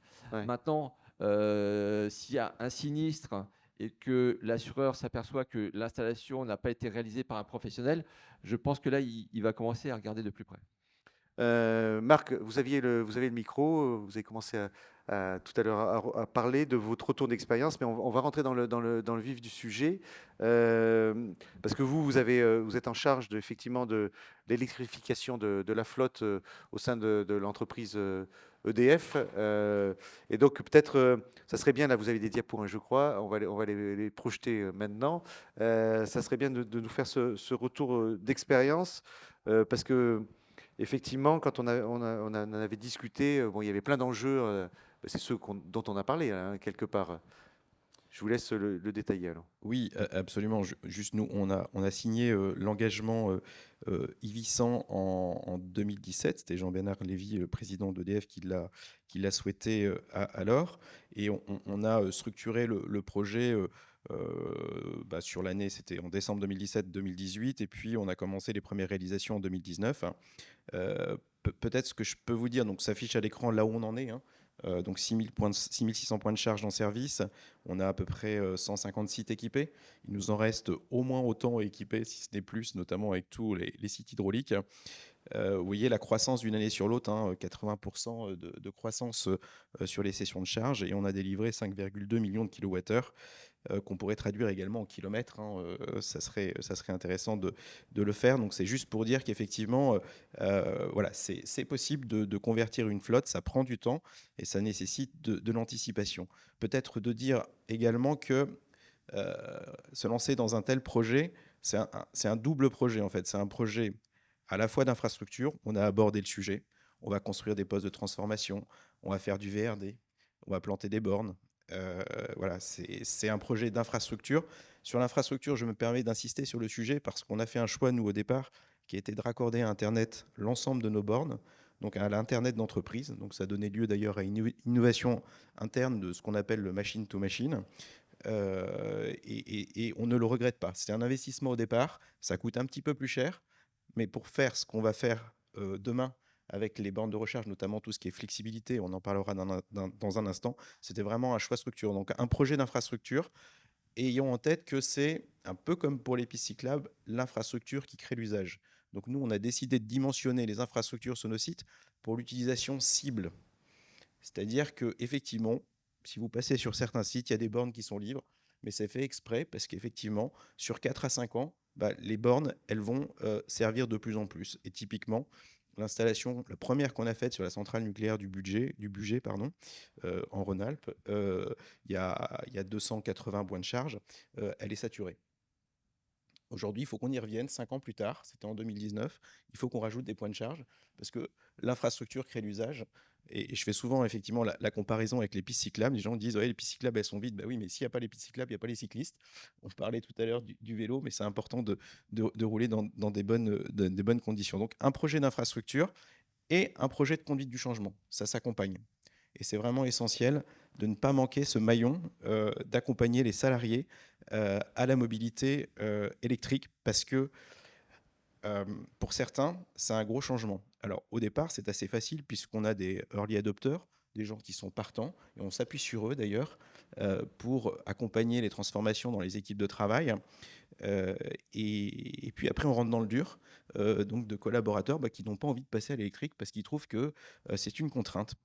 Donc là, il y a un message qui est essentiel également. C'est quoi les contraintes qui sont, vous allez peut-être c'est la contrainte d'autonomie du véhicule par rapport à la perte de temps, ce qu'on appelle nous de temps métal, hein, de temps de travail, de temps effectif de travail.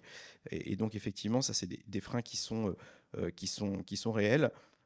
Et donc il faut bien prendre en compte dans le projet et son dimensionnement. Donc la partie infrastructure, quelque part, c'est à la fois complexe et facile parce que c'est maîtrisé, mais la partie conduite du changement, accompagnement, là c'est plus compliqué, ça prend du temps, ça demande de l'énergie, et c'est un vrai sujet. Nous on est en plein dedans, là on est à cette soudure, vous voyez on a 41% de véhicules électriques à la route aujourd'hui au sein de DFSA, on sera quasiment à 50% à la fin de l'année. Et globalement, demain, les collaborateurs n'auront quasiment plus le choix. Alors qu'aujourd'hui, on voit très bien, hein, c'est un des constats qu'on fait, c'est que nos véhicules électriques roulent moins que les véhicules thermiques qui restent. Donc ça, c'est un travail effectivement d'accompagnement qu'on doit faire. Donc ça, c'est vraiment le premier point que je voulais partager sur la partie, voilà, à la fois un projet d'infrastructure conduite du changement, et ça s'anticipe, parce qu'il y a des sujets qui sont relativement complexes, comme la charge à domicile pour les salariés, avec des problèmes fiscaux, des problèmes juridiques, des problèmes d'assurance, des problèmes matériels également, et c'est voilà, c'est des choses qui effectivement s'anticipent. Ça, c'est le premier point que je voulais partager. Et puis le deuxième point, c'est la question qui a été abordée par Gaël et Laurent, et c'est central, c'est la question de l'usage. On est bien sur des déplacements professionnels, et donc il y a un enjeu pour l'entreprise, c'est de ne pas perdre de temps en fait, puisqu'il faut, enfin, une entreprise, elle est là pour être rentable, pour dégager des bénéfices, et donc on a un enjeu effectivement qui est de bien analyser ce qu'on appelle nous les cas d'usage, et donc on a construit une matrice de cas d'usage qui prend l'ensemble des dimensions en compte. La nature du trajet qui doit être fait. Par exemple, est-ce que le collaborateur il est d'astreinte ou pas? Est-ce qu'il fait plus de 300 km dans la journée?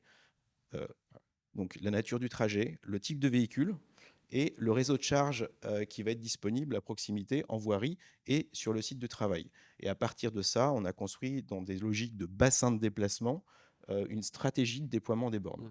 Voilà, donc on a fait des cartographies, toutes les entités du projet EV100, puisque voilà, il y a EDF et ça, mais il y a également voilà, une quinzaine d'autres entités du groupe qui contribuent à ce projet.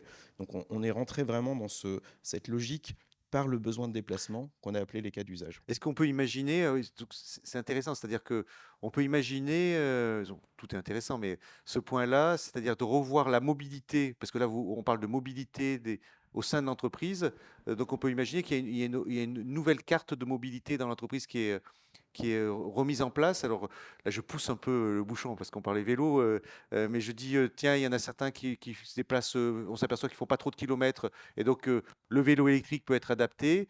Il y en a d'autres pour lesquels, effectivement, on va rester en ville, on a la petite voiture Citroën qui va rouler à 35 ou 40 km/h, mais hyper légère et elle va pas coûter cher, et celle-ci, elle va être adaptée sur ce type de déplacement. Il y en a d'autres qui transportent du matériel, et donc du coup, il faut des véhicules plus lourds. Et donc, C'est exactement ça, Xavier, hein. C'est vraiment les cas d'usage prennent en compte l'ensemble effectivement des besoins de mobilité professionnelle, que ce soit de déplacer du matériel, déplacer plusieurs personnes, à quel moment dans la journée, quel type de trajet, où je vais, est-ce que je travaille en 3/8, voilà, ouais. on a vraiment ce souci de prendre Et l'approche dans sa globalité. Ça m'amène au troisième point, c'est que nous, on a géré un écosystème. En fait, on a un écosystème avec notre filiale Easyvia. On prend en compte l'ensemble du dispositif. Donc, on va prendre en compte la mobilité des salariés, à titre professionnel, la mobilité personnelle des salariés, la mobilité de nos prestataires également, qui vont avoir accès au réseau de charge avec des questions de monétique, donc de supervision, donc de tarification, donc de facturation. Et puis, on va également partir du principe qu'une infrastructure, elle a un coût, et plus elle est utilisée, plus elle est mutualisée avec plusieurs usagers, notamment des usagers qui ne sont pas des gens, un public captif, hein, ce n'est pas les précédents. Donc le public, eh ben, on va pouvoir le faire. Donc ça veut dire qu'on a un certain nombre effectivement de bornes sur notre réseau qui sont des bornes publiques, bien que sur des parkings d'entreprise. Par exemple, si vous allez sur le CNPE de Cruas ou de Belleville. Le CNPE, Ah oui, pardon. La centre nucléaire de production d'électricité. ouais. C'est une dénomination qui date des années 70. Donc, sur la centrale nucléaire du Bugey, vous avez des bornes qui sont publiques. Sur la centrale nucléaire de Cruas, vous avez des bornes qui sont publiques. Dès lors que les parkings sont accessibles, on le fait également sur des parkings mutualisés avec d'autres entreprises. Parce que l'idée, c'est que cette infrastructure, elle a un coût. La première des écologies, c'est de mutualiser celle-ci. Ça évite d'en construire d'autres. C'est juste extrêmement pragmatique. Juste sur le slide là, qui était à l'écran, peut-être voilà, ces trois axes qui sont clés, à mon sens, pour réussir la mobilité électrique. Alors, je dis souvent pour une mobilité à la fois économique, écologique et sereine. Parce qu'effectivement, les électromobilistes ne sont pas toujours sereins. Des fois, ça peut être compliqué. Je pense qu'il ne faut pas le cacher. Parce qu'il y a quand même une forme de complexité qui est intégrée, et notre système, il a vocation à intégrer le plus possible de complexité. Donc il y a toute la partie intégration système électrique, on en a parlé tout à l'heure. Je vais juste donner quelques exemples. La charge bidirectionnelle. Aujourd'hui, effectivement, on a à peu près 115 points de charge qui sont des points de charge bidirectionnels, où on vient effectivement décharger le véhicule au moment de la pointe et le charger au moment où, par exemple, il y a des prix négatifs. Donc ça, on sait le faire, ça marche plutôt bien, tout en ayant un besoin de mobilité. C'est-à-dire que le programme est fait pour que la voiture elle ait un taux de charge suffisant lorsqu'elle est utilisée en journée. Donc on conjugue avec ce dispositif à la fois le besoin de mobilité et les besoins de réseau, ce qu'on appelle les services systèmes. Par exemple, la réserve primaire. La charge, on a également la charge intelligente, on en a parlé tout à l'heure, c'est le smart charging local, c'est-à-dire qu'on vient en fonction de la puissance disponible au point de livraison foisonner pour éviter que ça ne disjoncte. Donc dans toutes nos installations, on a un petit ordinateur qui pilote ça, qu'on appelle un proxy. Et puis, on a également des enjeux autour de stockage et production PV. Ça a été abordé. Là, on a un projet qui est en cours à Marseille. On va être en autoconsommation totale sur notre site pour nos consommations électriques du site, avec donc de la production photovoltaïque et puis une batterie de stockage pour ajuster effectivement les périodes de production aux périodes de consommation. Et puis, on a la question de la flexibilité avec ce qu'on appelait tout à l'heure, là, je vous l'ai dit, c'est charge éco. C'est-à-dire qu'on vient charger nos véhicules en fonction de la courbe des prix spot. C'est le prix du jour pour le lendemain, le marché d'ajustement de l'électricité. Et donc, on a l'ambition, on fait ça avec nos filiales Easivia et puis Drive, on en parlait tout à l'heure, Gaël, et on a l'ambition de faire de la flexibilité intraday. Donc, au sein d'une même journée, effectivement, tous les quarts d'heure, il va y avoir des signaux qui seront envoyés par RTE et on va pouvoir s'adapter à ce pas-là. Et j'en reviens à ce que je vous disais tout à l'heure sur la connexion courant faible. C'est parce qu'on a un courant faible robuste qu'on peut envoyer des ordres toutes les 10 minutes, peut-être toutes les 5 minutes demain, à l'ensemble des bornes. Donc ça, c'est structurant. Donc l'intégration au système électrique, elle est essentielle. On parlait du ballon d'eau chaude. Il faut se dire que c'est un ballon d'eau chaude qui roule et il est vraiment essentiel que ce ballon d'eau chaude, on puisse en piloter la charge. Demain, c'est un enjeu. Un véhicule, ça passe 90% de son temps sur un parking, en moyenne. Donc c'est pas déconnant. Si on arrive à conjuguer l'enjeu d'usage et les enjeux réseau de flexibilité, en intégrant donc l'usage et les besoins du réseau, on aura fait quelque chose de vraiment malin et d'écologique, parce que, encore une fois, la voiture, elle servira deux fois. Elle servira pour se déplacer, et Bernard le disait, c'est un lieu de stockage aussi, c'est une batterie. Donc on aura fait un truc plutôt malin. Est-ce qu'il y a des obligations pour les entreprises ou de manière globale d'avoir des bornes oui. C'est-à-dire de pouvoir recharger après le bâtiment ou, non, il n'y a pas d'obligation. Par contre, ce que les pouvoirs publics va encourager, c'est sorti, là, le décret est sorti début avril, c'est sur le crédit d'impôt.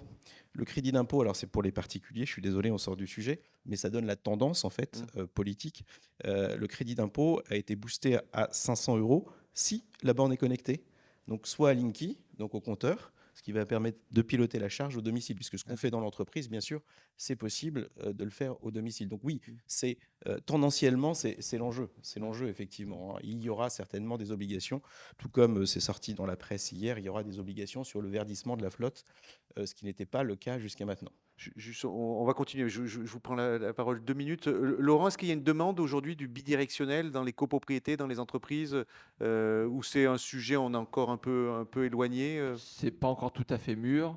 On a quelques produits, quelques bornes qui sont bidirectionnelles. Il y a quelques véhicules qui permettent de faire le bidirectionnel. Ouais.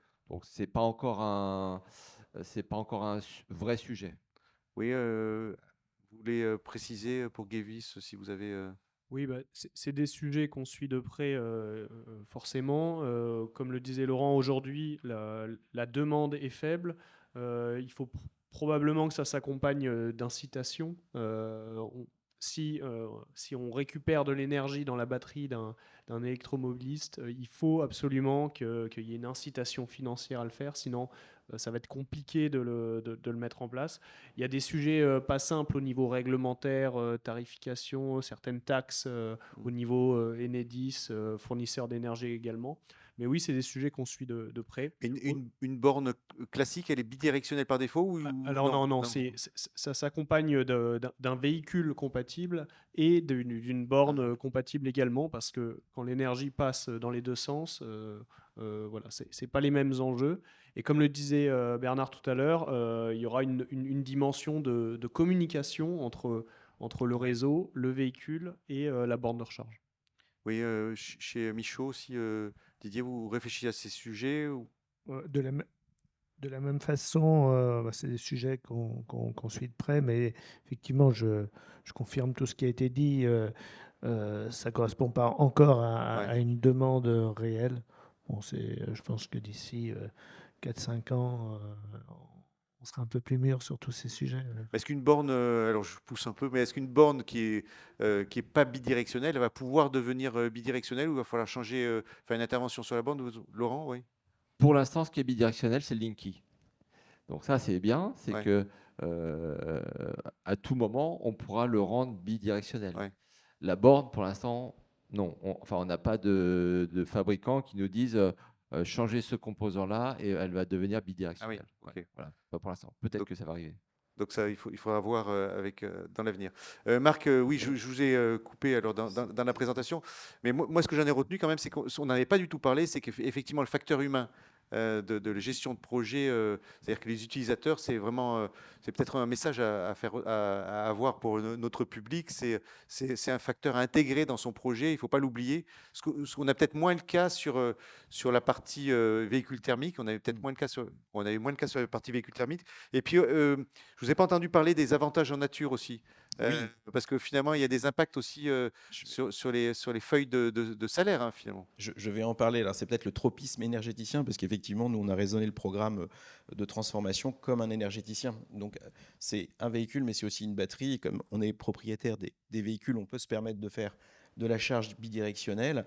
Mais effectivement, aujourd'hui, c'est disponible que sur le standard japonais. Les premières bornes là, en combo CCS vont sortir à la fin de l'année et on pourra le faire. Mais les véhicules ne seront pas encore compatibles.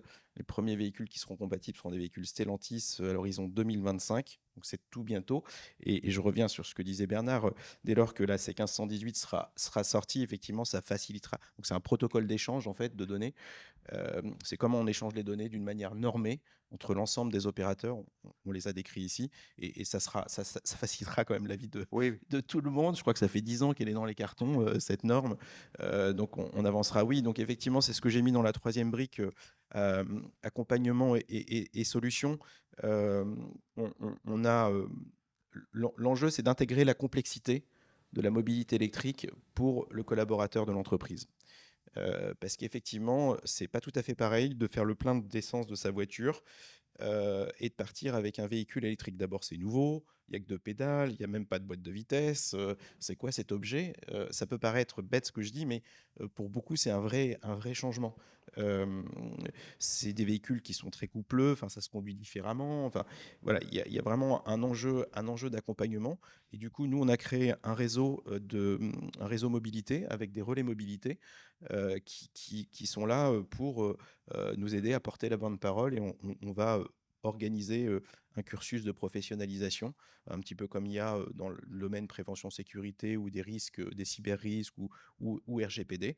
Et donc ça c'est vraiment quelque chose qui est clé. Ensuite, on a également une application avec un compte collaborateur qui permet aux collaborateurs de privilégier, notamment quand on fait de la charge intelligente, du smart charging, donc ce que je disais tout à l'heure qu'on a appelé EcoCharge.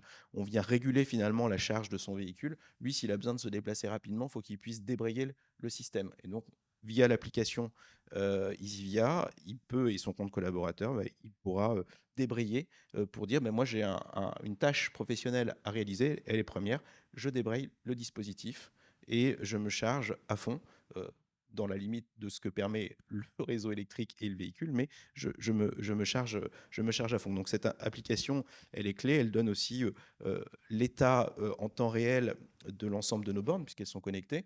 Est-ce qu'elle est libre? Est-ce qu'elle est occupée? Est-ce qu'elle est dysfonctionnelle? Et donc ça permet vraiment de faciliter, ça rentre dans cette logique de sérénité que l'on souhaite pour les déplacements professionnels. Alors la charge à domicile, effectivement, c'est un enjeu majeur, parce que quand on part avec un véhicule chargé le matin, qui s'est chargé pendant qu'on a dormi, et au surplus, l'électricité la nuit, elle est pas chère et elle est abondante, surtout si elle est l'éolien. Et du coup, voilà, c'est un vrai enjeu avec des difficultés effectivement sur les avantages en nature, comment c'est valorisé par l'URSSAF, comment je valorise l'énergie, comment je sépare ce qu'on appelle le split billing, la consommation d'électricité privée, parce que je ne vais pas créer un raccordement dédié pour cette borne, des consommations professionnelles. Donc il y a tous ces sujets-là qui sont à traiter et qui sont complexes, qu'il faut anticiper avec voilà, des échanges avec l'administration qui sont un petit peu longs, des fois contradictoires entre les différentes administrations. Et donc voilà, c'est un sujet moi, que je vous invite à anticiper si vous voulez rentrer. Nous, on a développé effectivement un savoir-faire en la matière. Et c'est aussi un des enjeux du projet EV100, c'est d'essayer des choses pour nous qu'on va pouvoir proposer demain à ceux qui voudraient basculer dans la mobilité électrique. Et puis, effectivement, dans l'intéressement, il y a également le fait on va avoir pour la première année, cette année, un des critères d'intéressement des salariés qui sera sur le taux d'utilisation des véhicules électriques. Qui va permettre d'encourager l'utilisation des véhicules. C'est une des réponses au constat qu'on a fait que nos véhicules électriques roulaient moins que nos véhicules thermiques. Or, un véhicule électrique, pour le rentabiliser économiquement et écologiquement, c'est ce qu'on se disait tout à l'heure, il a besoin de rouler. Oui, donc ça, c'est un intéressement collectif, hein, j'imagine. Tout à fait. C'est pas individuel. Si on C'est n'oblige pas la collectif. personne à rester dans son véhicule la nuit, non, c'est Non, tout à fait, c'est que collectif. de manière collective, on partage un véhicule et on les fait plus tourner. Il faut- Exactement. Et donc ça, c'est vraiment cette brique accompagnement et solution, intégration de la complexité du déplacement en véhicule électrique, elle est essentielle. On a appris beaucoup, on a fait des erreurs, on n'est pas allé assez loin parce que voilà, on avait peut-être sous-évalué la difficulté. Et donc là, on est quasiment à la moitié du chemin. Et donc, on a intégré nos erreurs, on les a prises en compte et ça, voilà, on va encore faire plus sur ce champ-là. Et puis la dernière brique qui était importante, c'est qu'on passe aussi en parallèle en tâche de partager mieux ce qui existe déjà. Donc de se lancer dans une dynamique d'autopartage avec une cible de 900 véhicules autopartagés connectés, ce qui nous permet de récupérer le Et ça reste interne. Hein, oui, exactement, c'est des véhicules qui sont Ouais. autopartagés sur les différents sites. Ok. Et plutôt que d'avoir un véhicule pour une personne, le véhicule, il va beaucoup plus fonctionner, il va faire beaucoup plus de kilomètres parce qu'il sera utilisé finalement tous les jours. Et le véhicule électrique implique, contrairement au véhicule thermique, si on veut avoir cette sérénité, qu'il soit connecté en fait pour récupérer une donnée essentielle qui est le taux de charge du véhicule. Parce que si je mets à disposition un véhicule qui n'est pas chargé aux salariés, il ne va pas pouvoir réaliser son activité professionnelle. Et là, je vais le pénaliser et je vais pénaliser l'entreprise. Donc, on a cette logique également d'autopartage qui permet, parce que ça rentre également dans le programme d'optimisation des coûts, de diminuer finalement le nombre de véhicules pour obtenir la parité, puisque notre objectif, c'est d'avoir une flotte qui coûte le même coût qu'aurait coûté une flotte thermique qu'on aurait maintenue. Non, mais c'est super. Merci pour ce témoignage parce que c'est super de vous avoir. C'est peut-être vous êtes les plus en avance, certainement les plus en avance sur ce sujet. Laurent, oui. Oui, simplement pour les auditeurs, à l'AVER, il y a des gens qui sont spécialisés dans la fiscalité du véhicule électrique. Il y a des gens qui sont là pour vous accompagner dans la conduite du changement. Tout le monde n'a pas forcément les moyens d'EDF, ni les ressources d'EDF. Donc voilà, au sein de l'AVER, il y a des gens il y a des techniciens comme moi sur la partie technique, mais il y a aussi des avocats fiscalistes, des cabinets qui accompagnent pour parler des problèmes d'URSSAF, parler des problèmes qui peuvent être liés aux salariés. Parmi les membres de l'AVER. Hein. Merci, oui, il fallait le préciser. Vous avez des questions dans le public sur place parce que moi j'ai encore des questions. Si vous voulez prendre le micro, vous les poserez donc peut-être lors du cocktail qui va pas tarder. Alors j'ai une question de Max qui me dit disons, il parle de borne et qui est couplée au photovoltaïque. Alors, je ne sais pas si vous avez fait du photovoltaïque, des ombrières en même temps.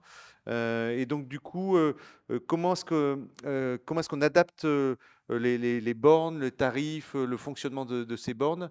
Et j'avais une question peut-être pour vous, Gaël. C'est ces bornes-là, est-ce on peut les brancher aussi avec des ombrières photovoltaïques?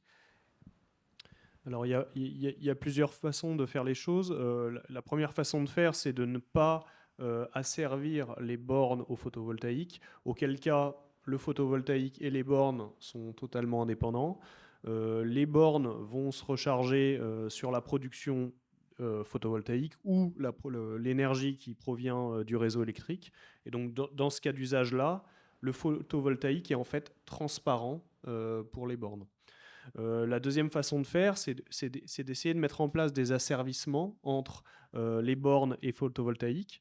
Et ça peut être, par exemple, choisir de recharger de démarrer la recharge quand le panneau solaire est en train de produire, ou alors, dans le cadre d'un bâtiment professionnel, de ne démarrer que quand le bâtiment est excédentaire et est en train de réinjecter l'énergie sur le réseau. Parce que c'est de l'énergie, en quelque sorte, qui peut être perdue selon les contrats du bâtiment.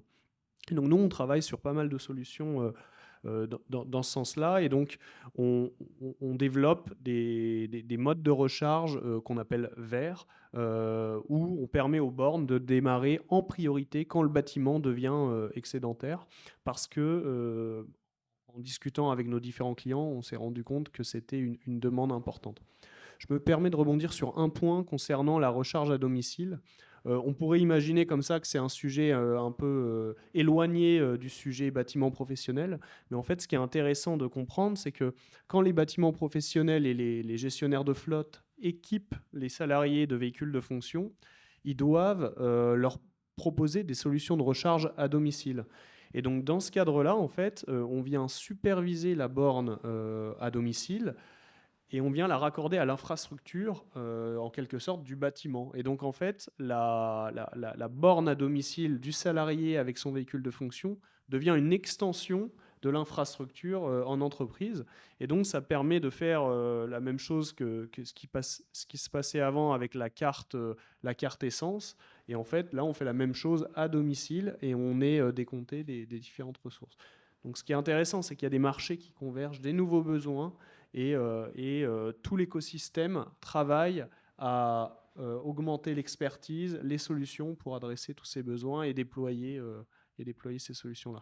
Oui, ça veut dire que même les bornes qui vont être installées à domicile des collaborateurs, il faut qu'elles aient été réfléchies dans un réseau Exactement. global. Donc, Oui, en fait, elles pourront être soit propriété du collaborateur. Ouais.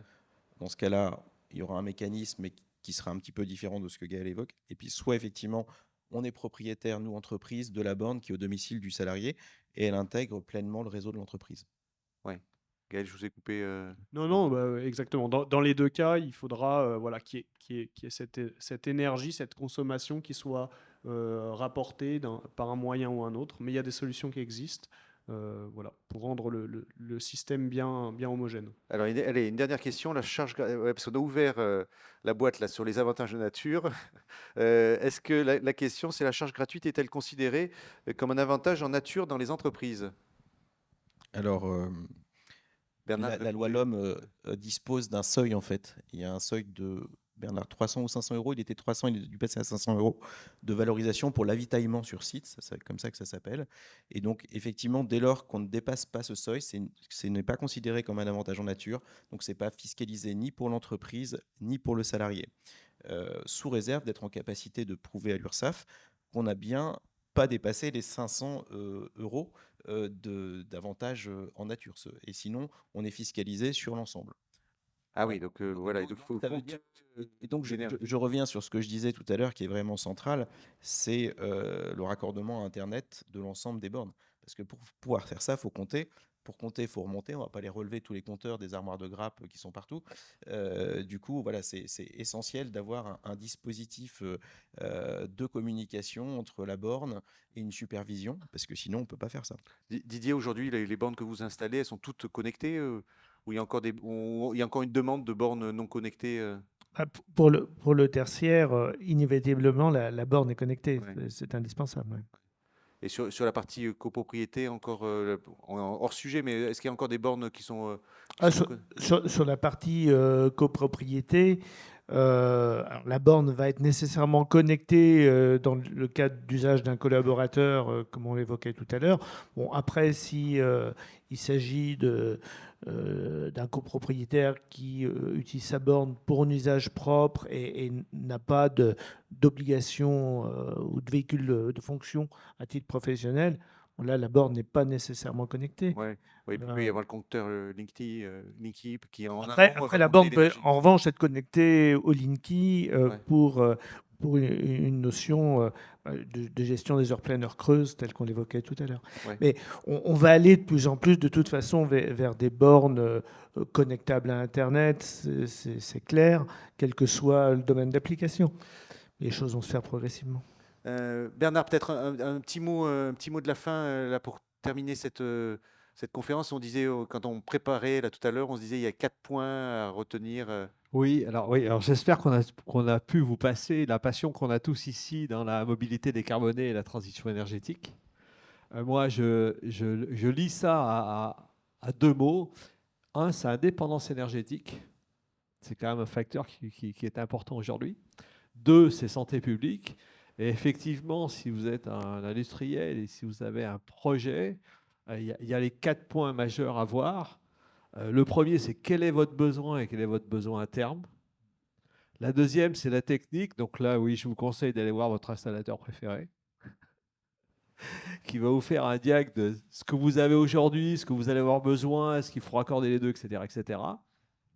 Le troisième, c'est évidemment de quelles finances vous disposez pour mener à bien ce projet-là. Et le quatrième, et je crois que Marc, tu l'as vraiment bien souligné, c'est le facteur humain. C'est-à-dire que si les personnes n'adhèrent pas, ça ne marchera pas.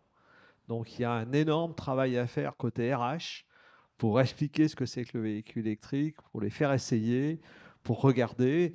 Et nous, à l'AVER, en fait, de tous les papiers de position que l'on sort, de tous les documents qu'on ressort, l'idée centrale, c'est de capter les idées de tous les spécialistes, quel que soit leur domaine, et de faire un papier qui serve à l'utilisateur. Parce que si l'utilisateur n'adhère pas, ça ne fonctionnera pas. Voilà, ça sera donc le mot de la fin. On peut applaudir les conférenciers. Merci à vous tous.